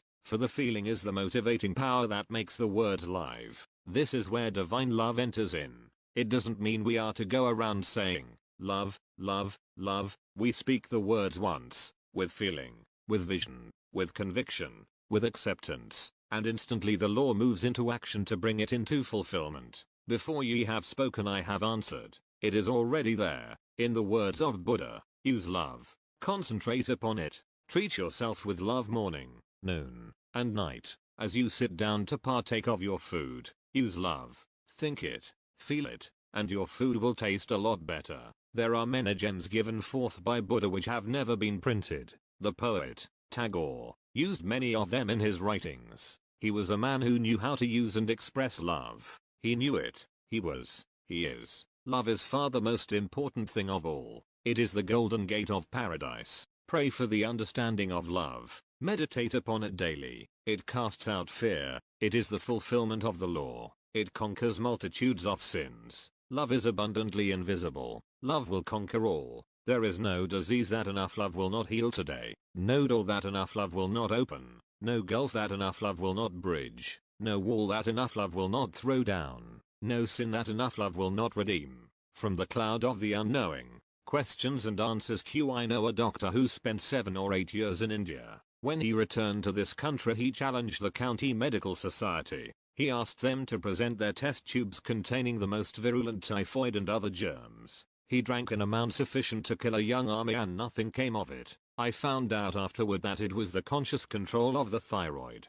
He apparently controlled the machinery of immunity. Yes, it can be carried to immunity to every disease. Q. How does the voluntary control of the thyroid gland affect acidity, so essential in warding off the effects of bacteria? Acidity is controlled, to a great extent, with the voluntary control of the thyroid gland. It can be directed and stimulated to the extent that it controls acidity to an almost unlimited degree. I have heard of a number of Hindus say that that is the reason they can control the bacteria. Acidity simply kills them off. The thyroid is stimulated with certain exercises that must be given by one versed in this teaching. Their mode is to stimulate the thyroid until it presents the proper amount of the fluid for the body's use. Q. Do the parathyroids have any use? Yes. The parathyroids are a very great adjunct. They control the metabolism of calcium and lime. They can be stimulated until calcium can be brought into the system to create a new set of teeth at any time. Q. How are they stimulated? The important element of their stimulation is concentration on the thyroid through a spiritual influence, and that is exactly what we are talking about. Q. Can you bring that into the realm of oxidation and the control of breathing? With the breathing should be the spiritual exercises as well. That is, the exercise of the thought through the spiritual application. Q. By concentration, do you mean the visualization of the thyroid working perfectly? Yes, in perfect order and perfect harmony. Q. Is there not something of a definite association between respiration and the thyroid action? Also, oxidation, through posture and breathing exercises? Yes, the reason why posture and breathing exercises are given, to bring the whole activity of the body under spiritual influence. However, no teacher will give these exercises without the spiritual activity, bringing the spiritual thought into activity as well. Many people can bring those spiritual activities into function and active use almost instantly because of some special influence which has been brought to bear. Q. What of the adrenals? The adrenals have to do with the blood pressure. The thyroid gland controls all of the others. The thyroid is controlled by the pituitary and that by the pineal. That is why you must become as a little child. In post-mortem examinations the pineal is found to be atrophied to a large extent. In such cases we are divorced from the kingdom of heaven. The pineal is the prime center for controlling all of the endocrines. It is the master, the I am of the physical body. Do not some of the great masters discuss this subject of improved action of the endocrines from the standpoint of prana and breathing? Their attitude is that if you are accepting prana you are accepting the spiritual influences. They come right back to the spiritual influences. That is the greatest activity and activator. They claim that is what activates the thought of youth. Then the pituitary and pineal will come into action immediately. Would you not infer that Jesus had definitely taught his disciples this system of working on the endocrines? Yes, through the Christian method, which is love in action. He could say readily that if you would become as a little child you would enter the kingdom of heaven.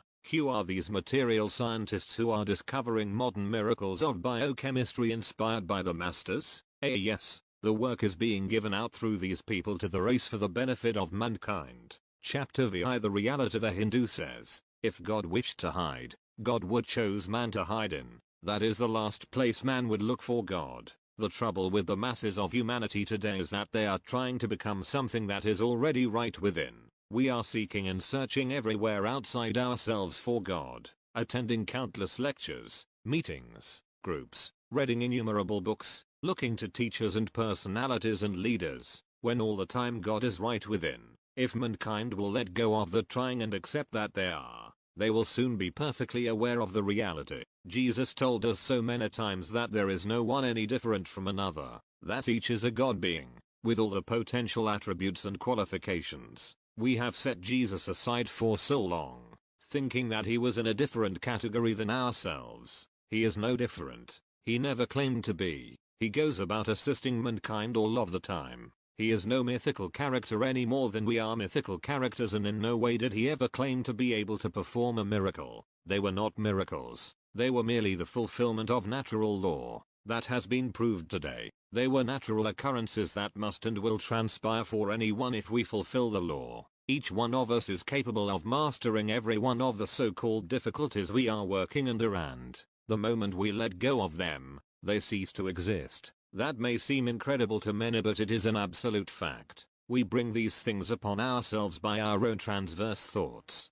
Supposing those thoughts, those words, never belonged to us, that we had never heard of them, that they had no existence in our vocabulary or our world. We know of 4 different languages today where there is not a negative word in the language. There is not a word in the past tense, or a word in the future tense. All is here and now, accomplished. If we could realize and accept that, we would soon rise out of our negative conditions. It is the name that we give a thing and the feeling with which we release it. Negative words, feelings, conditions have absolutely no power except what we individually give to them. The moment we cease feeding our energy into them, they no longer have life, and thus they cease to exist. We have proved conclusively today that because of the word God registered in the Bible, that book has maintained as it has. It has the greatest sale of any book in the world today. Now if that word will maintain a book, an inanimate thing, what will it do through our use of it through our own body form?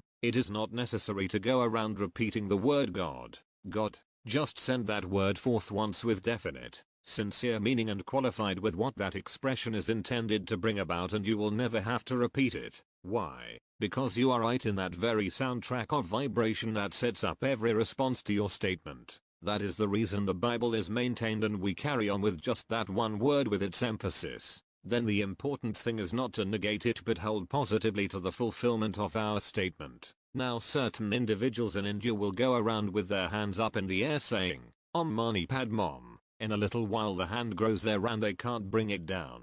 It would be just the same if we ran around saying, God, God, all the time. We can think the word and know definitely that it is ours. We are that very thing we wish to express, and we don't need to repeat it over and over at all. We simply are that. It has been said that man's greatest mistake is in trying to become God instead of simply being. He has been looking for something that is right within himself. We don't try to become, we must simply be it. We are it, and we claim it definitely. If you don't really believe that, you try it sometime, for say 2 weeks, I would suggest you say it once, and know it, and then go on and be it. It is yours. It is yours to command. Heaven is the everywhere present harmony within the individual, right where you are. You have the free will, through your own thought and feeling, to make it Hades if you want to, and you don't have much trouble doing it, but If you will spend the time you expend in attempting to bring Hades in creating and bringing heaven right here and now, you will have the manifestation of it. No God within, always. There is the greatest blessing for humanity. See the other fellow the same as you see yourself, the Christ in every face. This is our greatest privilege.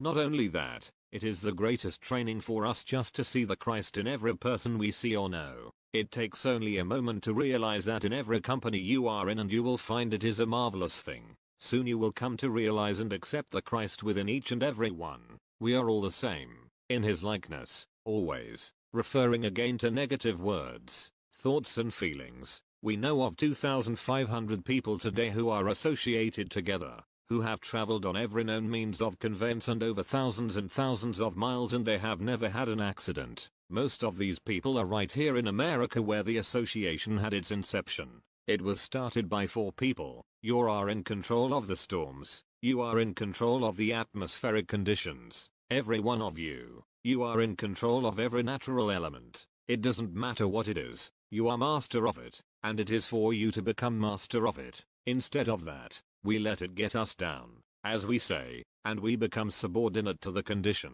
or situation, or circumstance. There is not one person in this room who, if he would step forth, could not master every situation that arises, simply by knowing that he is the master. Animals are very sensitive to these things. They respond when you give them thoughts of kindness. They even recognize when you send out thoughts of kindness to others. The dog recognizes feelings immediately. We had over 1,100 dogs in Alaska for our mail routes there. We had the mail routes up there for a long time. We used over 1,100 dogs before the planes came in, and, do you know, every one of our men came to the point where they never used a whip. Those dogs were just as tractable as could be, just as long as the men did not disturb or upset them. I made 9 trips with dogs over that trail, a distance of 1,800 miles. Twice I never changed a dog, and still those dogs came through in very wonderful shape. Everybody asked how I did it. I just let the dogs alone,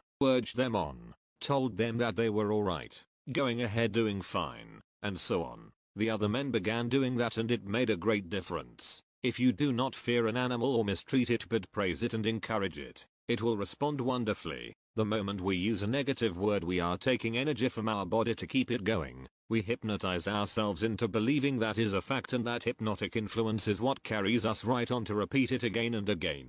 Now, if we no longer permit ourselves to become hypnotized by those negative thoughts and refuse ever to repeat them again or even to think them, they disappear from our worlds completely. If we would let go of old age, lack of eyesight, and imperfections in the body, these negative conditions would not register in the physical form. Our body is being renewed all the time, and that is really the resurrection. That resurrection takes place every 9 months throughout all of humanity. We put the imprint upon those body cells ourselves by our own thoughts, our own feelings, our own speech. We are our own betrayers. We betray the Christ with the simple word can't every time we use the word. Every time we use a negative word, we betray the Christ within ourselves. Let us, therefore, extol the Christ, bless the body for its service, give praise and thanks for our countless blessings, and be the living manifestation of the law every moment. Questions and answers. Q. How do the Hindus look upon Jesus as compared with Buddha? A. They say that Buddha was the way to enlightenment, but that the Christ is enlightenment.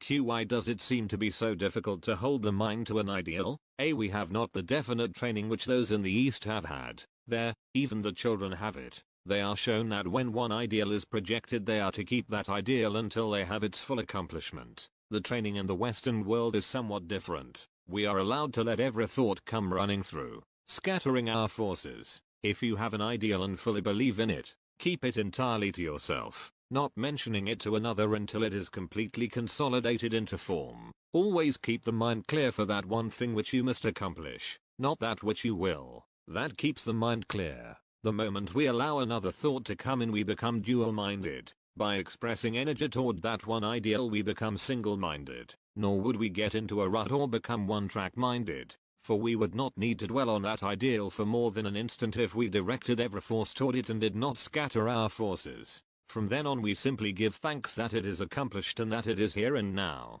Q. Are we to understand that you personally saw and even shook hands with Jesus? A. Yes. and with many so-called masters. Those people do not claim to be different from you or me. Even the coolies in India recognize him as Jesus of Nazareth. There is nothing mysterious about it. The pictures show him as an ordinary man with a great light about him. There is nothing vague about any of these people. There is a very definite determination about them. They are vivid characters. Q. How is it that the ordinary coolie in India sees Jesus? A. The coolie has accepted it and lives with it, whereas we live in a condition in which we do not accept or believe that he exists. Now I have no psychic sight whatever. If we deal wholly in principle, we cannot be misguided. Intuition is a factor and we must make it a knowing. Q. Why has Jesus not appeared often in America? A. He does not localize himself and undoubtedly works here as much as in India. Q. Did Jesus suffer physically on the cross? A. Number 1 so highly illuminated could not suffer physically. If he had not wished to go through that experience he could have sent back the energy and it would have destroyed the people about to crucify him. He showed the way. Q. Did Jesus exist for a number of years on this earth after the crucifixion? A. We know of no withdrawal from the body on his part. He lives today in that very body. That body is observable by anyone who comes in contact with it. Q. Do you mean that an individual known as Jesus of Nazareth has appeared in this country? A. Yes. Naturally, if we do not call him by that name, he will not be here to us. Q. Is it through some special consideration that you are able to give out the teaching of the masters? A. We are not privileged in any way over you yourself. When asked if there are masters in the United States, they reply that there are over 150 million masters here. Q. Would Jesus appear here if we needed him? A. He is always where he is needed. When he said, "Lo, I am with you always," he meant just that. Q. Does Christ mean the principle of life? A. It means the God principle flowing through the individual. Chapter VI Mastery over Death. Dead yogi still lives. Read the headlines in the Los Angeles papers, in reporting the passing of Paramhansa Yogananda, founder of the Self-Realization Fellowship in Los Angeles, California. Mortuary technicians today revealed that amazing story of Paramhansa Yogananda as his body lay in state at Self-Realization headquarters here. They say his body is still not technically dead 20 days after his death. The mortuary director of the cemetery declared that the body of Yogananda, who died during a speech at the Biltmore Hotel, was under daily observation by his staff from the 7th of March to the 27th of March, when the bronze casket was sealed. The absence of any visual signs of decay in the dead body of Paramhansa Yogananda offers the most extraordinary case in our experience, said the mortuary director in notarized letter to Self-Realization Fellowship. Now in reference to Yogananda's body, that was not a miracle. We have seen bodies that have been lying in suspended animation. It has been claimed, for 600 years, my great-great-grandfather observed such a body a long time ago. That is just north of the line between Kashmir and the Pakistan of today, and it has been there ever since. That body, of course, was laid down as a sign of the displeasure aroused in India, first by the Mohammedan invasion, then child marriage, and also the deep caste system that invaded India. It has lain there ever since. It is about 14 years since I last saw the body. Also, I was in the vicinity during the First World War. At that time there were about 200 British soldiers trapped in the mountains north of this place and they asked for safe transportation through this country. And as they came out into India again they observed this body. The captain had spent a great many years in India and had a great respect for the Hindu people, and they also respected him. He explained to his soldiers that, if they wished to observe this body, the company would halt here to see it, but they must give their word of honor that they would not attempt to touch the body, thus conforming to the wish of the people in that community. So many people have gone to view that body that the flagstones that lie around the canopy where this body is lying are worn through.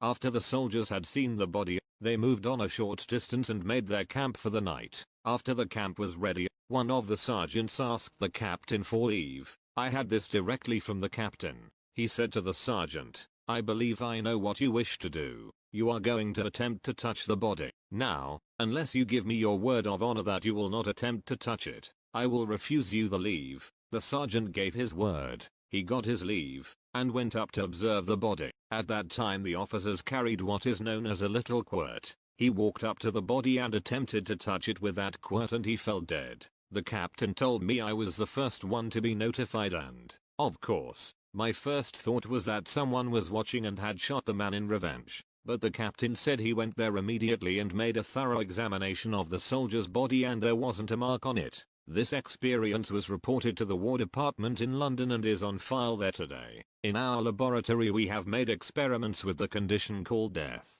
The tests have not been our own developments but have been carried out by a camera taking thousands of exposures a second. An image is imposed upon a running point of light. When photographed, the film records an assembly of points of light from which we get the completed image. This is then reproduced under high magnification and slowed down until it can be thrown on an ordinary screen. It can then be X-rayed, showing the complete formation of a life element. Many have come to us with a malady where they knew they had only a few more hours to live, volunteering themselves for observation. A physician in charge observes the time when what is ordinarily described as death take place. A scale records a loss in weight of about 11 ounces. The light emanation from the body is shown just above the scale. Today we know the life element has intelligence, movement, and volition to the extent that if we put an interference over it, it will go right up through the interference. It will go on up through the ceiling. We have checked this by variously placing 4 cameras. When a camera on the floor lost it, an upper one picked it up and showed that there was still evidence of the emanation of energy. We put the interference over it again and moved it to the side. The emanations went through the wall. When the camera on one side lost the emanation, the camera on the other side picked it up. We built a cone-shaped interference of aluminum, lead foil and asbestos to fit down over the body in an attempt to prevent the life element from escaping. In 3 instances, in less than 1 minute after we had closed the interference, the body came to life. When that life returned, the body had no semblance of the disease which it had before and it was evidently immune to that disease. We do not know why. We have a group experimenting with it now, and we look into the future when it will be shown that the reason why the life element has taken on a greater energy is so that, when it returns to the body, new conditions will be established. The 3 of whom I spoke all had the Black Plague. One of them now goes out to work with the Black Plague to show that he is immune. One is afraid of it and we have not urged him to go out, yet it is 7 years since the change and he has never contracted it again. The 3rd man has no understanding at all of what we are doing so that he is of no help. Before this life element leaves the body we can show that the vibrations are so loud that the life element cannot remain. It is crowded out completely, but, when it is crowded out, it has the volition that has been created with it and it begins to assimilate energy. Thus in a very short time it can assume a new body under any conditions. We cannot say positively that this is a fact but we believe that many bodies are reassembled in from 1 to 3 hours after the experiment of death. In the case of the body lying in suspended animation for 600 years, it was suggested that this man was actively functioning in another body. We finally came to the place where this man was living in his supposed second body. We took his photograph and compared it with the one of the body in suspended animation and there was an exact resemblance. Again, we say another of his bodies. In all we found 4 different bodies. We know that men transport their bodies from place to place far more quickly than we could travel. So we arranged 4 cameras in the hands of 4 men who could not be influenced and set them so that they could take photographs at exactly the same time. When we brought these photographs together, there was an identical resemblance between all 4 in the body and suspended animation. They were the same pattern. We have been told thousands of times that bodies are reassembled and, if a person lives a definite life, when that condition of death comes about, he can lay one body down and assemble a new one instantly. Thus we see why we should think differently of passing through death. It is a condition that we have brought upon ourselves so that we may pass into a greater condition with greater possibilities. Jesus often told us that we become that which we worship. If we find ourselves in limitation, we have worshipped limitation. Yet there isn't a human being who cannot worship perfection and by that attitude bring himself out of limitation. It is said today that the human body can resist any condition. If we stand with thought directing the God principle, we bring into play the power that surrounds us and so consolidated that nothing can touch us. Perfection is always in existence, is always active and, when we stand one with it, it operates instantly. In many instances we see the very light emanating from the person's body, and when photographs are taken the light can be seen in the pictures. Light is life or that medium in which life exists. It is quite evident that if, instead of placing old age as the goal, as we do, we placed youth there and stepped forward in determined, positive attitude, we would accomplish that state. Men and women today are achieving eternal youth. Many Eastern philosophers say, if you would worship youth, beauty, purity and perfection as definitely as you worshipped old age, you would accomplish that condition. In fact, you could not do otherwise. This is not, by any means, to decry old age, but it is to show the attitude of thought that brings it on. Would it not be better to reverence men for the youth, beauty, and measure of perfection they express rather than for old age? The very ideal belongs to a body widely accepted as created in the image of its maker. The divinity that man accepts as belonging to him reaches its highest expression in youth, beauty, and purity. We project conditions for ourselves to follow. We all admit that we can use it with the wrong attitude. But if we work toward perfection, perfection must result. No one accomplishes anything unless he becomes one with the object, forgetting all other conditions. Bringing it down to a very simple fact, if we state definite, positive ideas for ourselves to accomplish, then we do accomplish those very conditions readily. 1 point, 1 direction. Never allow the thought to vary for an instant to any negative condition.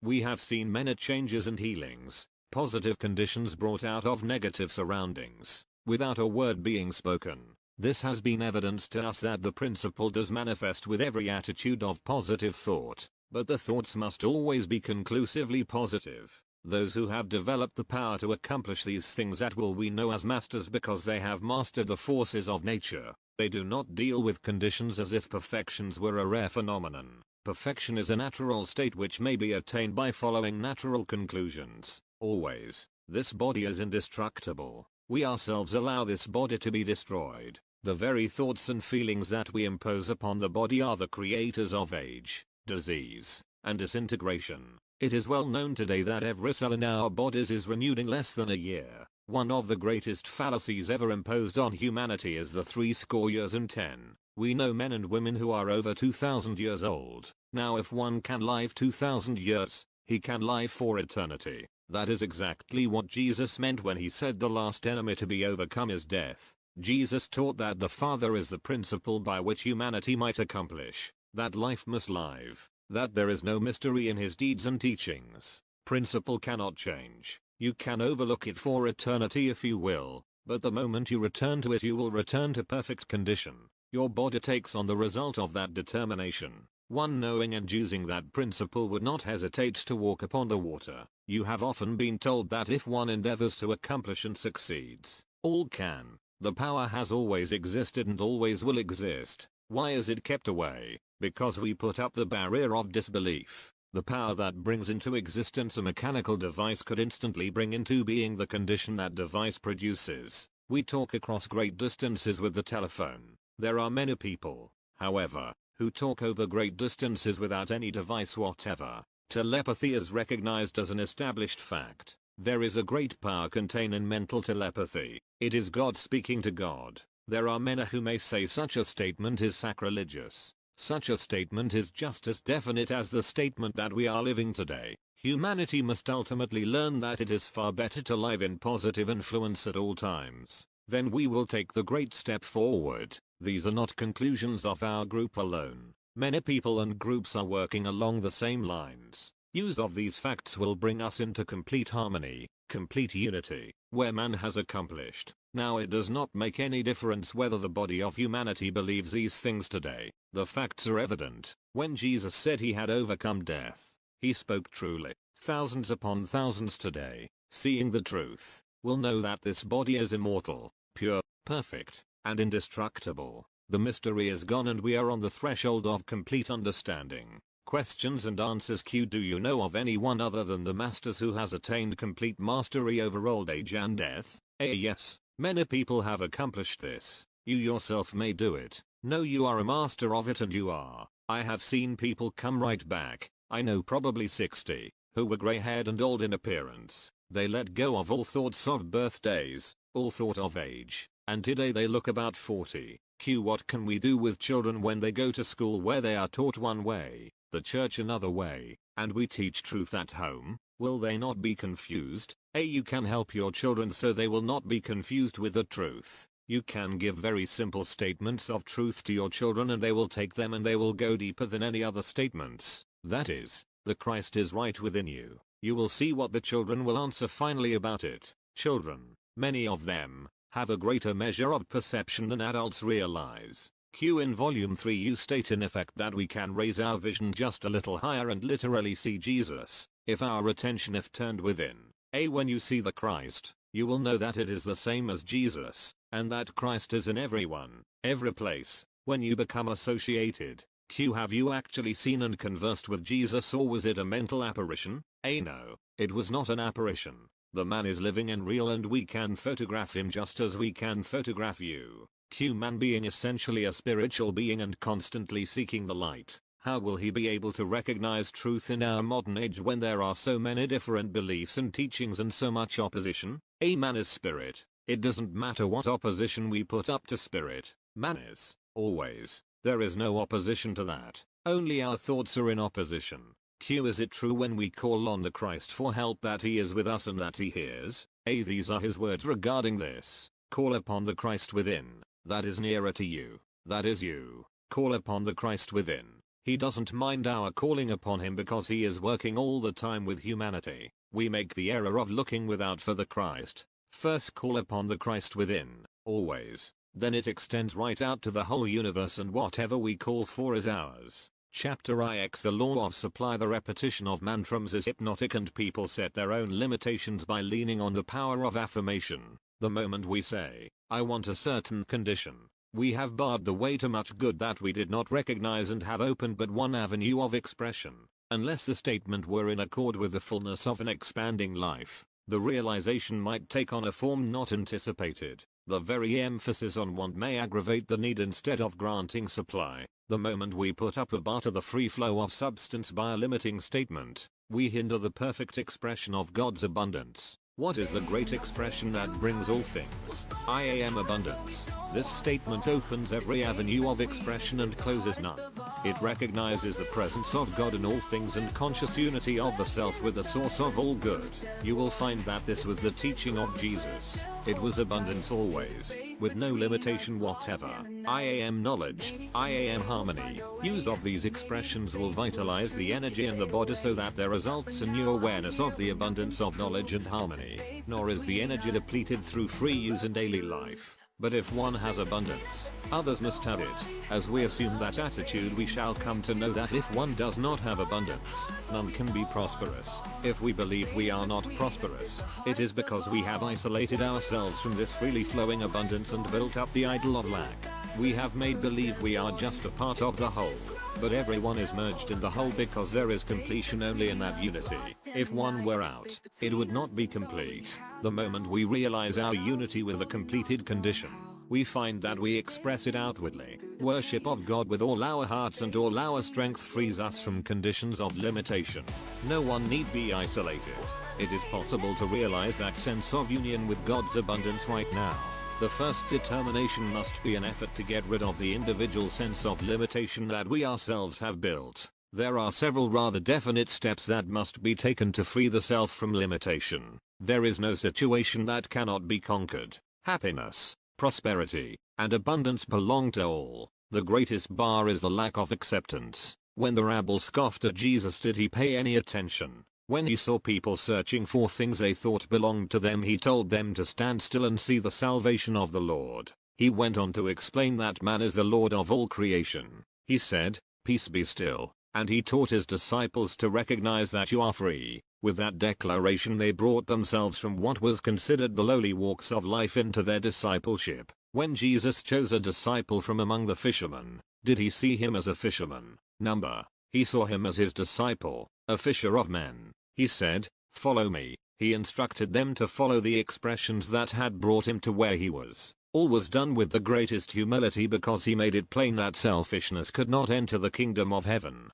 Perspective on the conditions throughout the earth today shows that seeming discord puts us in a position where we think that we are separate from our neighbor and only unrelated individuals in the great plan of existence. But no one body can be taken out of that plan and the plan continue to manifest. Every individual is just as necessary to its completion as the number of atoms to the molecule. When, through our expressions, we again show the unison of existence, we realize that we were never separate nor outside of a unity with the whole. Jesus taught in simple terms that the object of this life is not death but a greater expression of life. Everyone is a unit in the whole principle operating in harmony, where every individual stands in his own domain, completely in accord. For that reason you will find if you go through the simple teachings of Jesus that he put forth the declaration, I am God, for every individual to use. That is not part of the principle but the principle itself. Religious doctrines have all too often emphasized theory instead of practice. Repetition of such an attitude limits our understanding of truth to the physical things and we lose the spiritual significance. When Jesus was asked regarding the answering of prayer, he said that the reason prayer was not answered was that the asking had been amiss. You will find that if you stand definitely with a positive declaration, you will not need to use words at all. The moment that you realize within yourself that abundance already exists for you, at that very instant the condition manifests for you. Then you do not need outside suggestion. You are in perfect harmony with principle. The instant you think of any condition you are one with it. You will find that if you stand definitely with a situation, you will never need to repeat a petition. It is finished before you ask. Jesus said, while they are asking I have heard. Then he went right on and said, before it is spoken it is already accomplished. Do we need to go on asking for a condition that is already accomplished? How many times can a condition be completed? Need we beg for something that is already ours? No. You can trace the lives of our greatest men and see how they accepted accomplishment. Deep in the subconscious the way of accomplishment already existed. With freedom from any sense of limitation they were able to express that which already existed. It is through complete lack of division that we stand as principle. How could we be in want if we put God in the place of want? Principle is harmonious and flows according to definite laws with which man must learn to work. Questions and answers. You say we should never go back to the asking for anything we may want. That always implies doubt. If we go right on we are above every doubt and fear. If it was not already accomplished we would never think of it. In other words, seek and know and draw a mental picture of the completion. Yes, absolutely. If we look to divine mind for the solution we open every avenue. If we project ourselves, we close every avenue except ourselves. The self makes mistakes, the other never does. Why can't we hold out our hands as the masters do and have them filled? Because we will not do it. It is just because we say we cannot see it. Put out your hands and give thanks. That is what Elijah did. It is being done today in millions of forms. In what way have the masters helped you in your work? I can say that had it not been for their assistance the work could not even have been started, let alone carried on. We have never had to go to any organization or individual outside of our own family group. Had it not been for their assistance we would not have been able to carry on. Even had we had the finances, we have gone on many times according to our own deductions but, in every instance, we have had to come back to their conclusions, which are based upon the knowledge of chemistry and mechanical devices preserved from ancient civilizations. Chapter X The truth shall set you free. Jesus told us that the truth would make us free. When one stands in that free, flowing stream of universal power, nothing can touch him, let alone hinder or stop him. The Christ is God flowing through the individual. One standing in that attitude has everything to use and all the principle flows through him. Why has this power become static, inactive, and non-responsive in so many of us?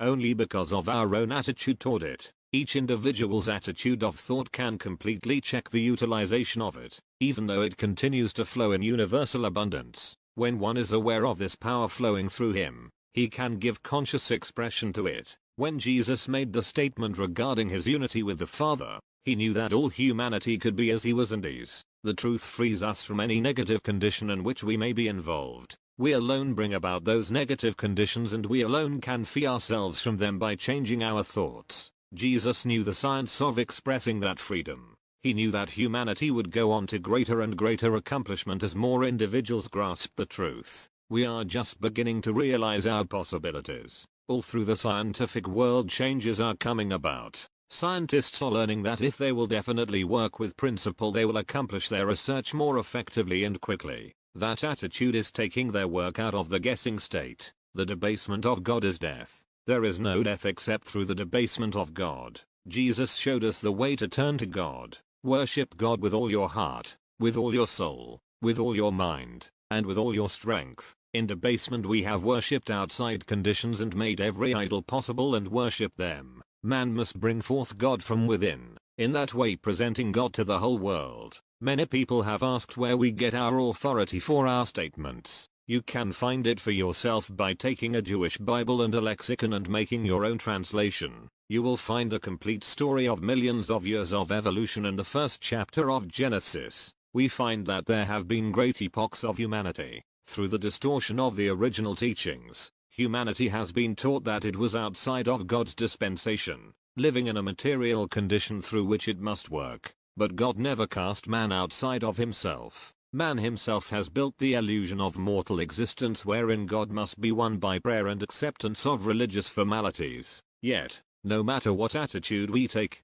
we cannot alter perfection. It stands preeminent. It does not matter to principle into what form you build this body with your thoughts. You do not alter principle in any way by building what you think of as an imperfect body. We can entertain all the doubts we wish, but someday the truth will sink in. When we drop all our doubts, we are back in perfection where we belong. Jesus told us that we are our own saviors. How could a completed love forgive anything? How could a completed principle forgive anything? It is only that we forgive ourselves from this separation. This great race of today is right at the point of accepting the great order of the Christ in the individual. Can't we see that if we turn completely to the Christ principle, presenting the Christ-like attributes instead of destructive thoughts, we should become so aware of this great condition that we would change the nature of all humanity. We are face to face with it now. When we accept, we shall know it as we are known. This great period in which we are today is the completion of the cycle where the Christ stands forth again dominant.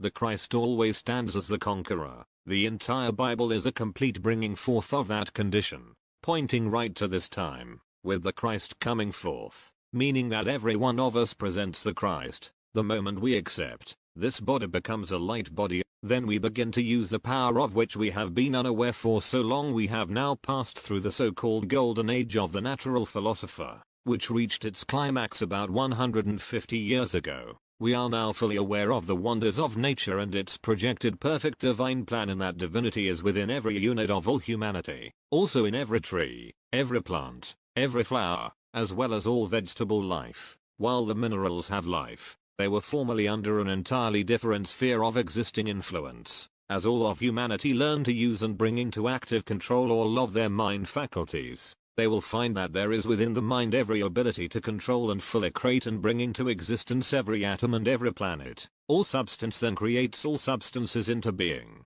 This factor is the supreme intelligence or God intelligence, which moves upon and through all things and is the creator of all things. Man has stood in this Godhead for eternity, the actual ruler and creator of all things. But as one begins to deviate from this great and noble plan, then that thought may create a bug, a worm, or a vicious thing to move about and torment humanity and even destroy himself or a portion of humanity. But even if millions do use thoughts adversely, those thoughts will in no way affect the entire plan. They may apparently affect a seeming large portion of humanity, yet the full God balance hold all in complete accord and unfailingly to the original plan, so that no atom is misplaced. Then is it difficult to conceive how all come from the one cell as that point of infinite intelligence of humanity, that infinite divinity, rules all supreme over all and through all things? This infinite intelligence was ruling long before the universe began to appear as being. Then let us worship that great intelligence as the one and only cause and ourselves as that very thing, as this will eventually bring us into a clear understanding of it as well as of all things. Unless we cling tenaciously to this and accept it as absolute truth or fact, we will always miss the salient point of our complete existence. It is through the selectivity of the divine emanating principle that the Christ is born. It is the creation of the whole human race, the true Christ in every form. This is the Immaculate, the true conception that Mary foresaw, and the total conception of every child born. The true Christ is perpetuated throughout all humanity. Thus all humanity is eternal and immortal, the true God being. Look at the wonders of creation and birth. Go back 800 million years, if you wish, and you will find this God principle, the Christ in each and every individual dominant among all humanity. Trace on down to the present and you will find it just as commanding, just as dominant, also just as justifiable as it was at that age. It matters not how it has been covered by man's ignorant, negative or mortal thinking.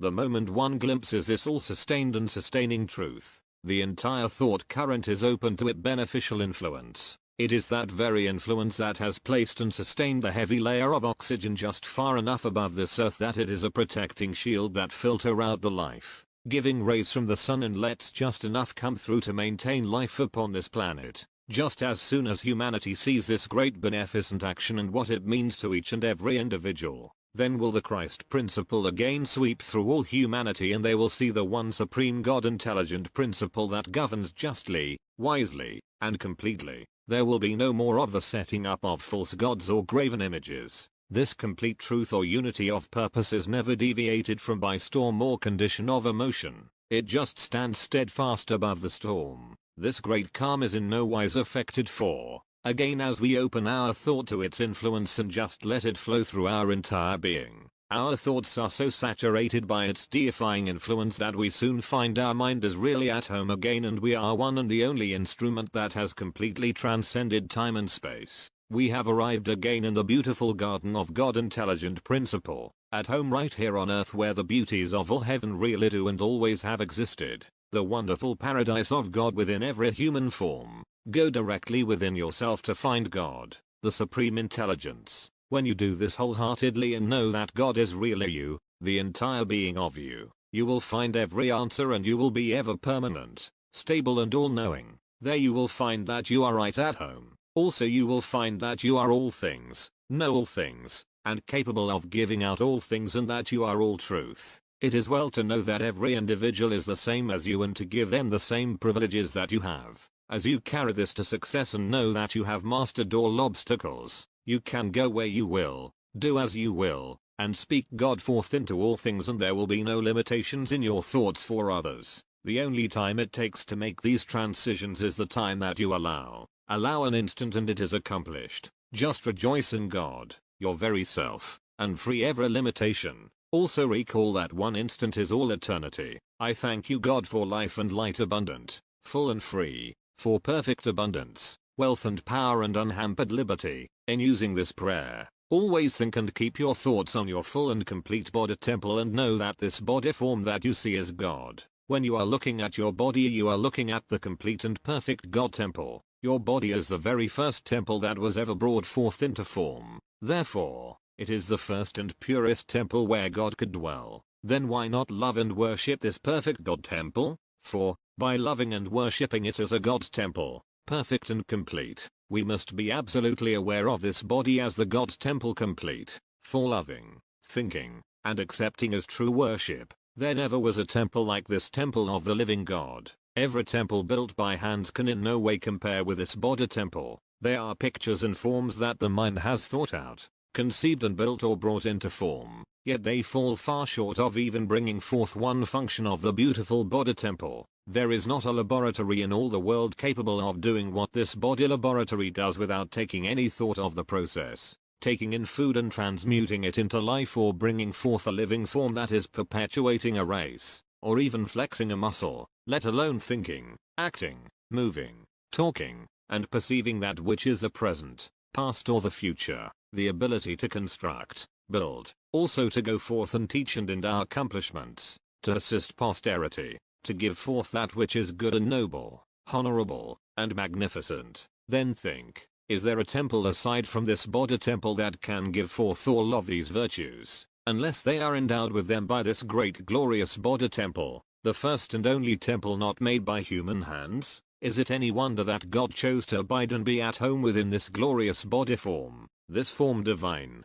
this God's temple body that completely renews itself? Then let us cast about and see how and why this body has been so degraded. We have been taught by sacrilegious, deceitful, ignorant, profit-seeking individuals with but a smattering of the real truth, that this body is weak, sinful, imperfect, inferior, abnormal, subject to disease, decay and death, that it is conceived in iniquity and born in sin and every other thought and expression that immoral man can conjure up. First let us think and look into the past and see and understand just where and how these teachings, thoughts, and words have gradually drawn us into the terrible vortex and miasma of sin, duplicity, sickness, failure, And last, the greatest dishonor of all, death. Let us view with a clear vision the results of this dishonest perfidy and see to what extent it has led us into the dishonor of this perfect God body form. Then from that moment on let us truly forgive, forget, and let it pass from our lives, our thoughts, our actions, and our whole experience.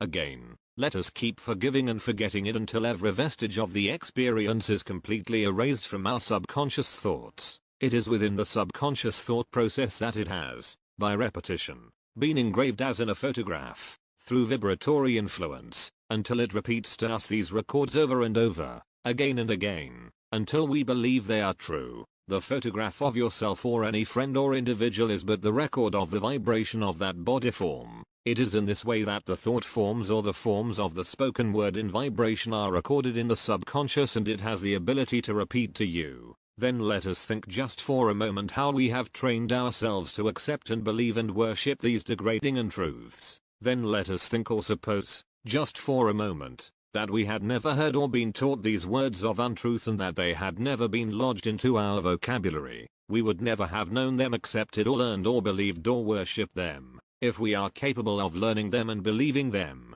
we are far more capable of unlearning them by demanding that they leave every time they come up or are repeated to us from the subconscious. Just say to them, "You are completely forgiven, so leave me entirely alone." Then say to your subconscious, "Just erase all of those and accept no record, only the truth as I set forth." How can you express youth, beauty, purity, divinity, perfection, and abundance until you see, feel, hear, and know them and put them forth in thought, word, action, and expression? Yes, by worshipping them. By so doing you impress them on or into your subconscious thought, and this subconscious thought reflects these thoughts back to you from the pictures you have presented to it. Through the vibration that you have established or set up there, you will soon find that it is no more trouble for the subconscious thought to repeat the truth that you are sending forth to it than it is to repeat the former untruths that you have previously imposed upon it. The more you impress the truth upon the subconscious by love and worship, the more it will send it back to you. This is where you are the master. For, by forgiving the untruths and letting go of them, you will find that you have mastered them. You are above and beyond them. They are forgiven and forgotten. You will find by talking to your body, the subconscious of you, and knowing that what you are saying is the absolute truth, it outpictures. For, if this that you are telling your body is not the truth, you would not have a body, you would in no way be able to think, act, move, speak, feel, see, hear, breathe, or live. Then the greatest privilege in the world is to know that all are the same and have the same power that you have. That they, as well as you, have the same powers, and that they, as well as you, have never lost that power. They, as well as you, may have perverted their thoughts about that power, but those perverted thoughts have never in any way changed or diminished that power. For, when we change to true thoughts, words and actions, we find that power flows through our body and we readily feel the glory of its response.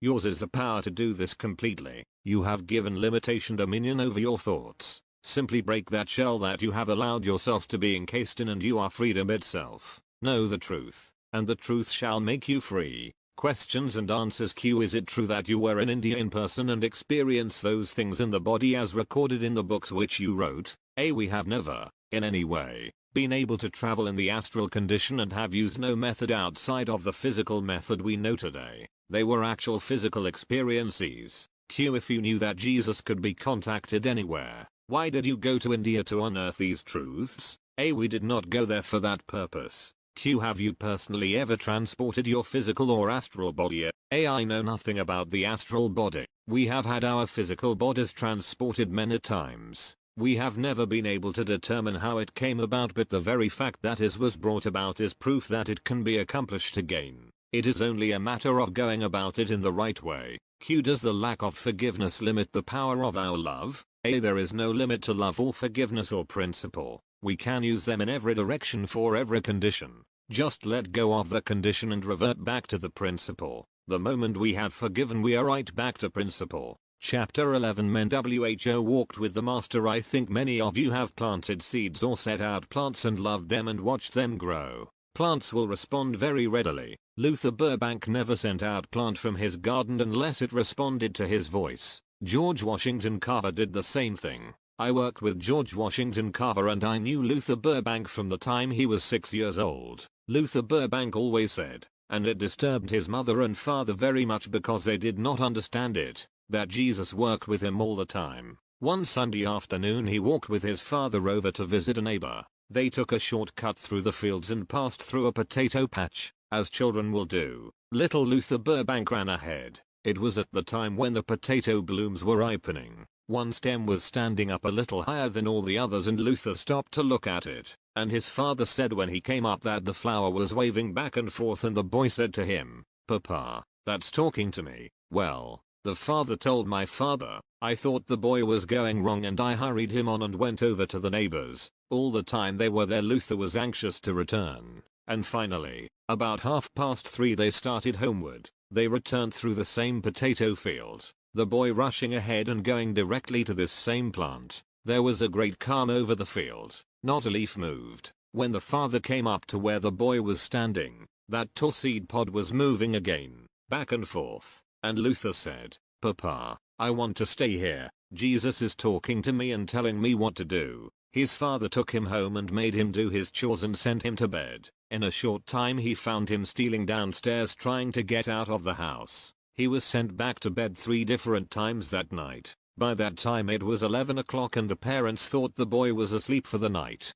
The next morning Luther was missing. The father walked out into the field and there he found the boy wrapped around that potato hill just as close as he could get to it, sound asleep. When he was awakened he said, "Papa, Jesus talked with me all night long and he told me that if I would watch that little bulb until it ripened, take it and preserve it and plant the seed the next spring, that when it developed there would be one potato there that would make me famous." And that is just what happened. Luther Burbank also worked with the cactus. He took the prickly pear and put it into a glass cage where it would be protected. For 5.5 months he sat before that case 1 hour each day and talked to that prickly pear something like this: "Now you are protected. You don't need those spikes. Let them go." In 7.5 months the spikes had dropped off. He had the spikeless cactus. Luther Burbank used to say, "Why, I walk and talk with Jesus, and he with me. He teaches me. He tells me what to do." F.L. Rawson was a brother to Sir Orson Rawson, one of the great engineers of England.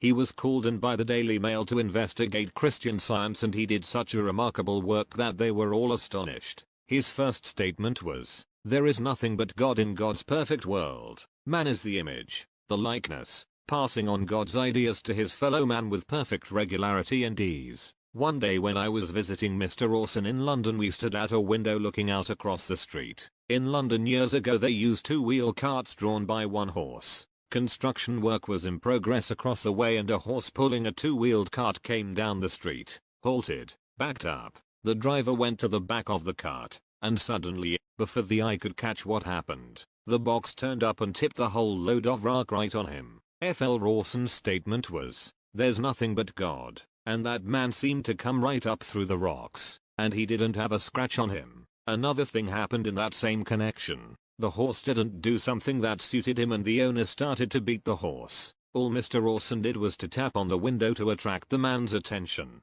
The horse immediately walked over and put his nose up against the window. F.L. Rawson took 100 men into World War I and came out without a scratch on any of them, and they went through some of the most rugged assignments. He stood absolutely for that statement. There is nothing but God. We can go on and state almost indefinitely what happens as we take the right attitude toward a thing. Now we know that, if we stand off and look at a thing and say that is impossible, the very next thing you know somebody else will come along and complete that in a short time. That has been so with practically everything. Alexander Graham Bell was a good example. Our family knew him very well. He lived in Jamestown, New York. He walked 60 miles from Jamestown to Buffalo, New York to contact my father and his 2 brothers, who were bankers in Buffalo at the time, and asked them to let him have $2,000 that he might attend Boston Tech to perfect his instrument and install it in the Centennial Grounds in Philadelphia in 1876. They let him have the money. When the directors of the bank learned of the loan they came to my father and uncles and asked for their resignation. They were so sure Bell would never perfect his telephone. Booths were installed at the Centennial. People could pay a nickel. Go into those booths and call up and talk to their friends in another booth. And that little device created such interest that it paid more money than anything else that was installed at the Centennial Exposition. You see, we close our thoughts and we lose the benefit of them. Alexander Graham Bell was really a wonderful character. The reason he didn't have any money was because he was always helping the blind. He spent every bit of his money he had to aid the blind. Dr. Norwood used to tell his little congregation that he would go for a walk out among the timber in back of the church and there Jesus would join him and they would walk on and on, together. Dr. Norwood had a small church up in Nova Scotia at a little place where there were only 29 fishermen and their families in the village. Somehow, word of this got out and we heard of it and went up there with the idea of taking photographs. We took the pictures on a Bell and Howard camera with the ordinary lens and we have those pictures today. Sometime later Dr. Norwood was called to St. Bartholomew's Church in New York City and in less than 5 months that church was so crowded that they had to put loudspeakers outside that all who came might hear him. One Christmas season during a healing service hour at the church, Jesus was seen to walk out from behind the altar and pass right down the main aisle of the church. I talked to over 500 people who were gathered there and saw this happen and Jesus' salutation was, "Prepare to put love forth to the whole universe." The Chelas in India have a very beautiful prayer which you will note is not a beseeching prayer. I go forth this day in all things immersed wholly in God and God's abundance. The conquering Christ stands forth one with God's abundance and in every activity of this day. Now I know that I am God's supreme child. I move each moment of this day immersed in God and God's divine love. God, the great flame of love flows through every atom of my whole being. I am the pure golden flame of God. I pour this divine flame through my physical body. The conquering Christ salutes you, God, my Father. Peace, peace, peace. The great peace of God prevails. Chapter ZI Credo. The goal is God. You can start your day with God by taking your first thought of God within your own form. Let me say that the goal is established and always has been established. You are divine. The divine image, God, the Christ of God, God man, God women. Let me also state that there is no thing or no one to compel you to think of these things. It must be a free will offering to your God self. God, I am united with universal life and power, and all of this strength is focused in my entire nature, making me so positive with God perfect energy that I send it out to every form, and I make it so positive that all may be transformed into harmony and perfection. I know that they are all in accord with infinite life and God, freedom and peace. My mind is fully polarized with infinite intelligent wisdom. Every faculty of my entire body finds free expression through my mind and all humanity does express the same. My heart is filled to overflowing with peace, love, and joy of the conquering Christ. I see in every face that conquering Christ. My heart is strong with God love and I know that it fills the heart of all humanity. God life fully enriches my entire bloodstream and fill my body with the purity of divine life. God is all life. I am inspired with life with every breath and my lungs take in life with every breath and it fills my bloodstream with vitalizing life. God, my stomach is the digestive energy of intelligent and almighty life. Every organ of my body is infused with health and harmony and my entire organism works in complete harmony. I know that all of my organs are infused with God intelligence. All are conscious of their duties and they work together for the health and harmony of my entire being. God, I am the energy that fills all space. I am constantly drawing in this energy from all-pervading God life. I know that God is that all-wise and loving intelligence imparting to me the mighty God life and I realize the full dominion from God, the indwelling presence in my complete body form. I praise God within for the healing perfection of life. All is life and I allow all life to come into expression. The conquering Christ says, "My words are spirit and they are life, and if a man keep my words he will never see death." The intelligent Christ, the conquering Christ, sends forth abundance of love to the entire universe. Supreme mind is everything. I am supreme mind. I am supreme wisdom, love, and power. From the very depth of my heart I shout the glad thanksgiving that I am this sublime and exhaustless wisdom and I demand that I draw it to myself and become completely conscious of this ceaseless wisdom. Remember that thoughts and spoken words are things. Shout the glad tidings of joy that you are free, completely free from all limiting conditions. Then know that you are free and go forth triumphantly free. I am reborn into the perfect power of the supreme mind of God. God, I am. Let us walk among all people with the full realization that we exist to impart the joyous light of love to every soul. This is in reality the greatest privilege, for as we radiate that boundless love of God to every soul, our souls thrill with the Holy Spirit. We also feel the love of God for all humanity. To feel and know this is to feel and know the conquering Christ in all humanity. This endows us with the healing power and wisdom that Jesus is endowed with. From the editor, during his lectures the last 2 years of his life,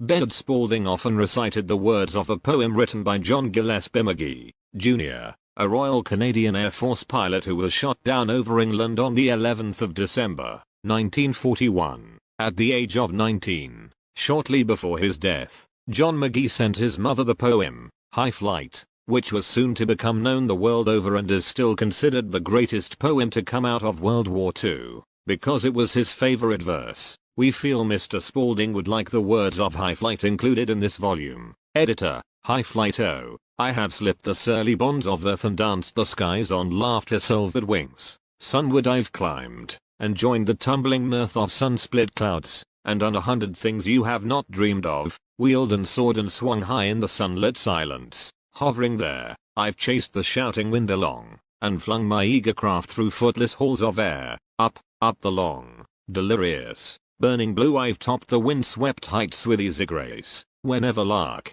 or even eagle flew, and, while with silent, lifting mind I've trod the high, untrespassed sanctity of space, put out my hand and touched the face of God. I thank Lynn Avery, Christy Gray for taking the time and love to type this volume for me. I have proofed it. Pamela Parnell.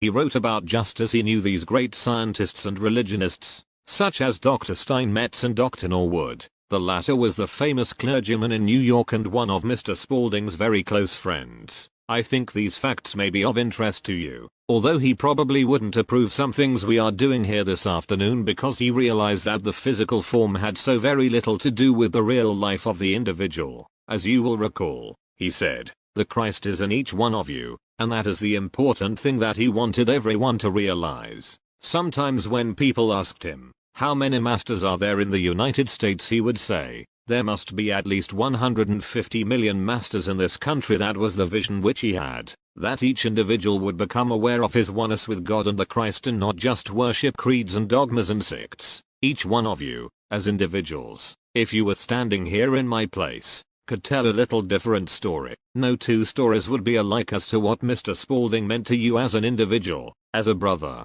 but through the writings and his talks, answering your questions, he never put any limitation on time. I have known him to talk all night to a friend to help him over some mental or financial stumbling block. It was almost as if he had some great intuitive power that made him such a great scientist. He had studied in Heidelberg. He had worked in all the great scientific laboratories at one time or another, particularly in geophysical work. He was one of the early pioneers in the atomic work. He was particularly interested in helping the individual to help himself. Strange today, and the most difficult thing for people to understand, is that material possessions seem to mean so very little to him, because he realized, as Jesus did, the greatest thing that we can do when we are expressing on the physical plane, here on this earth, is to live the Christ life and get our attention away from limitations. Of course, that is what we have tried to do this afternoon because we know that Mr. Spalding is with us as always and that we have the continued opportunity of living the life as he did and in the way which he tried to show us.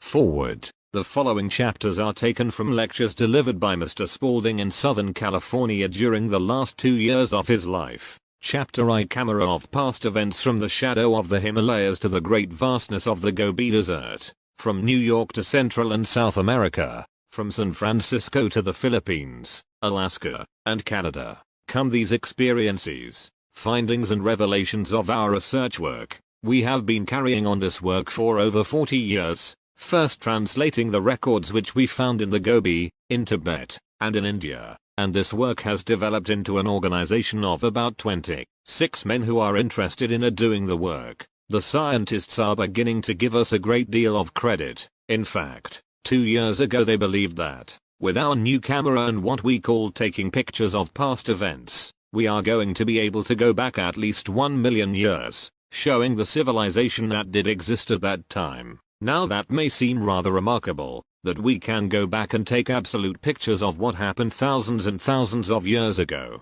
There is a great deal being done along that line. We have the distinction of starting it because of Dr. Steinmetz's assistance. I worked with Dr. Steinmetz myself, and during that whole time that I was with him, he put forth the expression, "We'll build a camera that will go into the past and pick up every past event, if you wish it." He went on and delineated. Not only that, he drew the plans for that camera and we followed through, and today we can say definitely that we can go into the past and pick up every past event. Of course, that becomes too cumbersome, but we select past events and, as I said, the scientists are admitting today and fully believing that we will go into the past events to the extent of 1,000,000 years. Our initial experience with the first camera was motivated by Dr. Steinmetz. I worked with Dr. Steinmetz for about 9 years, and he always maintained that we would eventually go back into past events and could get everything that happened. In fact, show what civilizations did, how they operated, and so on. And that has come to pass. Our first experience was with George Washington's inaugural address. That was in New York City at what is now known as Federal Hall. In that picture you can readily discern every one of the dignitaries who were on the platform with him, and George Washington is walking back and forth before the group giving his inaugural address. At that time there wasn't even a still picture taken of the address or that group. Paintings were made but no actual photographs. Now we have the actual picture, with George Washington's voice on the soundtrack. He called his attention to it. He said, "While I am asleep I am doing more work than while I am awake." While sleeping he saw everything right before him that he would paint, and in the exact colors he would bring out, and he would get up and put them down. He said, "Everything that I see is an exact resemblance, and the vibrations of that which I put on the walls are the vibrations that I pick up, and I can manifest those and bring them forth with perfect ease after I see them in my sleep." Questions and answers. Q. How do you select the events of the past? A. They are all in a certain band of frequency. Everything that you say, your voice and words, goes right into a band of vibratory frequency, and it goes on and on. Q. What is the best path to pursue to obtain illumination? A. The path is right within. Search ever deeper within yourself. Know that this great light belongs to you. That is all that is necessary. Q. Were you born in India? A. Yes. I was born in India and my father was born there too. I attended preparatory school and later Calcutta University. Dr. Vos and his wife at that time had been there for 68 years. Q. Did Jesus and the disciples and other Bible characters really alive in the flesh as we know it? A.O. Yes. We have a number of their lives through the camera of past events. Q. What did Jesus look like when you saw him? A. He is a man 6 feet 2. If he were in this group tonight you would recognize him for what he is. A man of the greatest attainment, just as he looked upon everybody, with the power to attain everything, and he did, and he always has. He is living today just the same as he always did. We photographed him exactly the same as we might photograph you. We have pictures of him walking arm in arm with Luther Burbank, with Dr. Norwood, and a number of others. Q. Are all of these great problems that afflict the minds of men completely overcome when we live the life of the masters? A. Yes. Jesus' firm statement was that the truth makes you free. Q. How does man get rid of the idea of man not being God? A. By refusing to accept the negative statement. The statement, "I am God," frees you from the negative statement that you are not God. It is better to state the truth than the untruth. Q. If you make the statement, "I am God," and are unable to accept your unity, is it not a matter of blind faith? A. If you make it wholly on blind faith you have made a separation and will fall short of the goal. It is far better to say, "I can," and then go right on to "I am." If you accept the "I can't" attitude you have accepted a separation from God.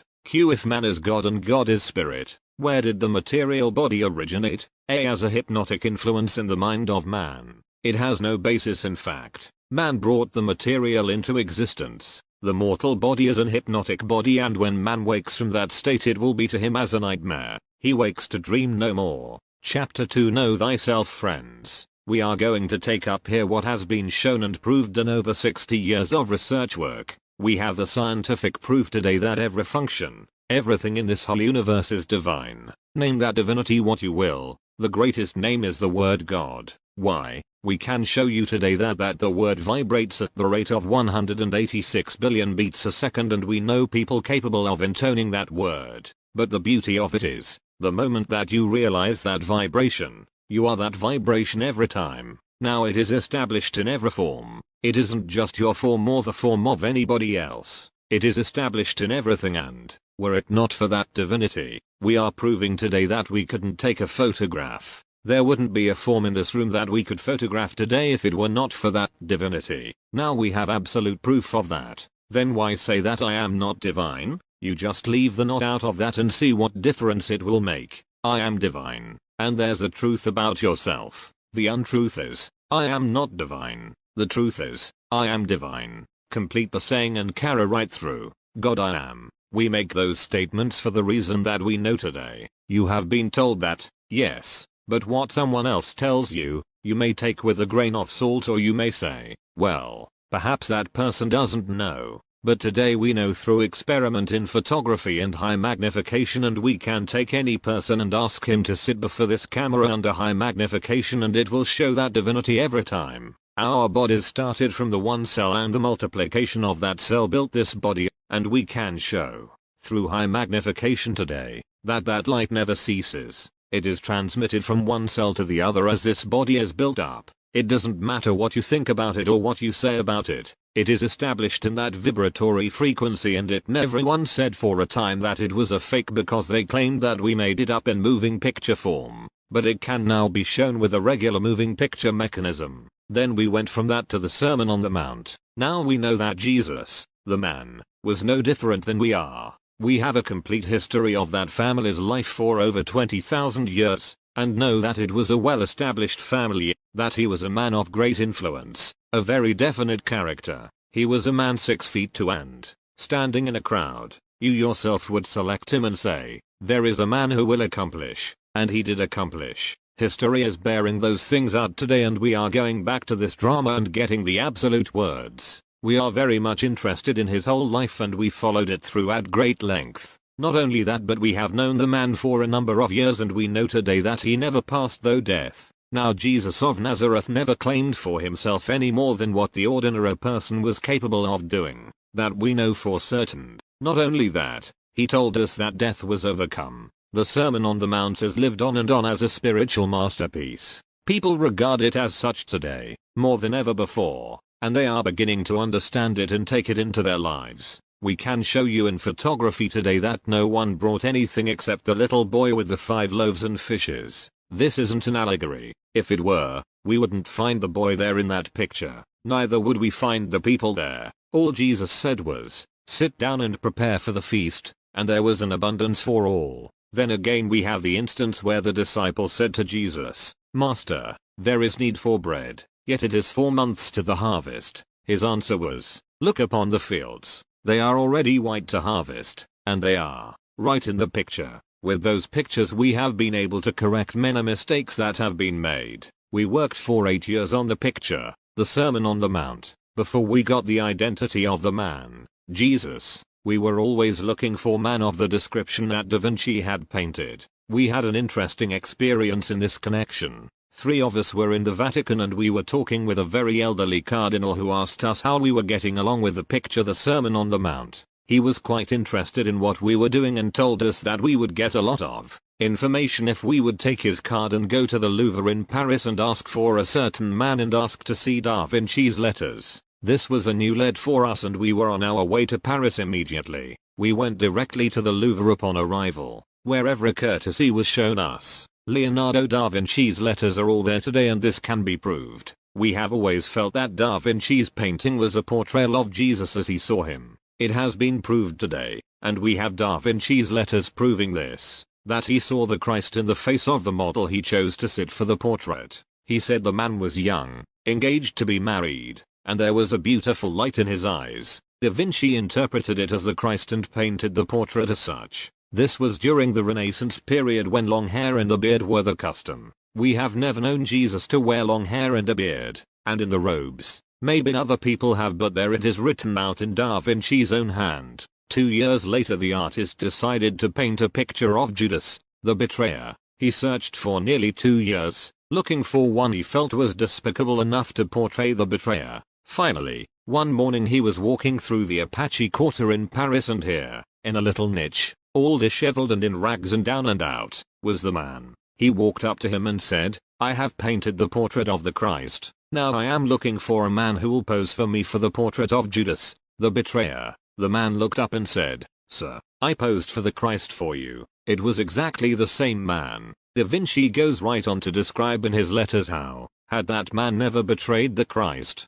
he never would have found him in the niche in the Apache Quarter in Paris. He even goes so far as to say that when we use the word can't we deny the Christ within. Today we can prove that every negative word that you use, you betray the Christ within yourself. Now Da Vinci went right on to say that he never thought of portraying the countenance of Jesus, the Christ, but he did see the Christ in that face. Leonardo da Vinci was a most remarkable man. He wrote many scientific articles that are very fine, yet they have never been published. You can only read them by going into a glass cage with 3 men watching you while you read them. They are very valuable. He was a very exceptional man and he spoke of the Christ within all the time. He explains how wonderful it is to represent the Christ, to see the Christ in every face. When he was painting the Vatican and the cardinals found him asleep on the scaffold, and the Life and Teaching of the Masters of the Far East by Bernard T. Spalding Volume 5, published 1955. Dedication. This book is lovingly dedicated to those great beings,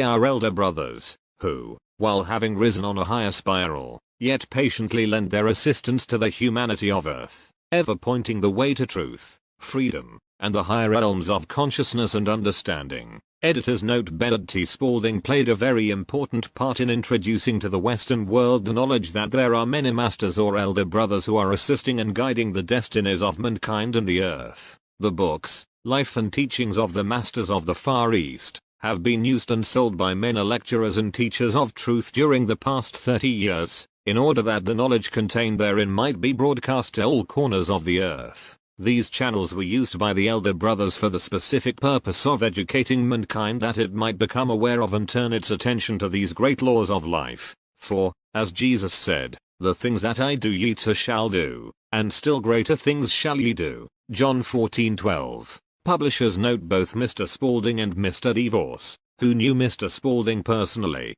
died in the 1950s. The people who were associated with Mr. Spalding on the tour have also passed on. We are therefore without contact with anyone who has first-hand knowledge of the work, and the books themselves are now the only source of information. To our knowledge, there is no map available of the tour, and we know of no photographs. We have tried at various times to locate additional records, as well as camera information, but without success. We sincerely regret that we have no additional information to offer. DeVos and Company. Bernard T. Spalding biographical sketch. Wherever there is a flare of general interest in any personality or his achievement, such as has been evinced by the readers of the Life and Teachings of the Masters of the Far East, you may be certain there is a flame of spiritual truth accompanying it. Few in modern times have created such an interest as Bernard T. Spalding, whose name became legend in metaphysical and truth circles during the first half of the 20th century. Few sensed the flame of spiritual inspiration sweeping the world as did Mr. Spalding.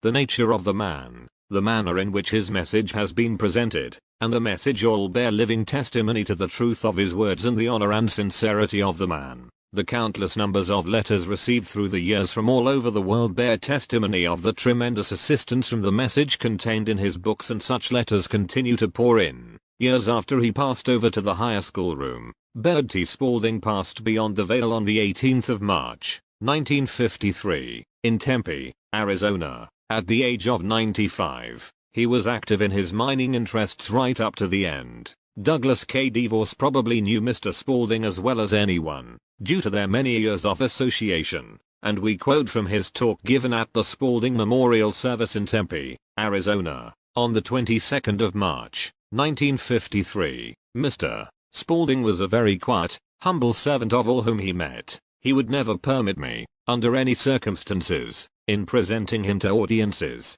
to dwell on the personality or on himself as a man of great accomplishments. Since 1935 I had the unique opportunity to traveling with him to more than 200 cities in North America, and, though I lived with him 24 hours a day in a very close relationship most of those years, yet I must be frank and tell you that I do not believe any one person or group of persons really understood this great soul, for so many different ways. on so many different planes of activity. In making these few personal remarks, I am sure you understand we are doing this in a very humble way, because not only was he our friend but a man who was like a father to many of us. There was not a town of any size anywhere in the world, that I know of, where Mr. Spalding couldn't walk into someone's home and sit down to dinner. He was always welcome, and during the past 25 years he lived very much, as we say, like a bird. He seemed to have reached a point of attainment where material things were not of great concern to him, although his earnings as an individual, over a period of time,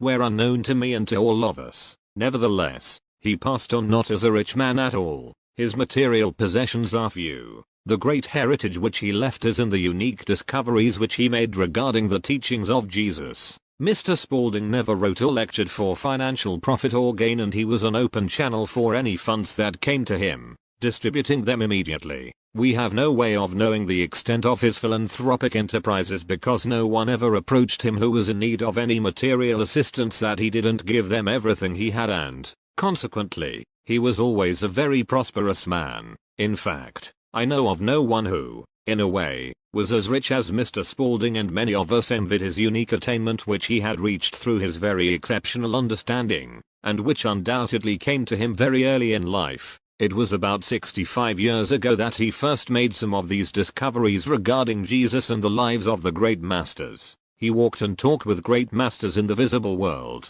even as did the great scientist, Mr. Steinmetz, of whom he was a great admirer. I have seen pictures of Mr. Spalding and Mr. Steinmetz together. Both Steinmetz and Edison predicted that the time would come when it would be possible for us to make recordings of the Sermon on the Mount and in the actual language and voice of Jesus at the time when he gave the Sermon on the Mount. Many other startling discoveries and disclosures, as I like to refer to them, were made by Mr. Spalding during his long life of service and activity in all parts of the world. For instance, I want to go back to the idea of how his books came to be published. I have been told by people who knew Mr. Spalding in Calcutta, India in the early 90s that he decided to write out in longhand some of the accounts of his experiences in India. Some friends asked him to type it and let them have copies, and for many years he carried these typewritten accounts of what later became Volume 1, with him. People would read them and pass them among themselves until finally, a very prominent woman in Oakland,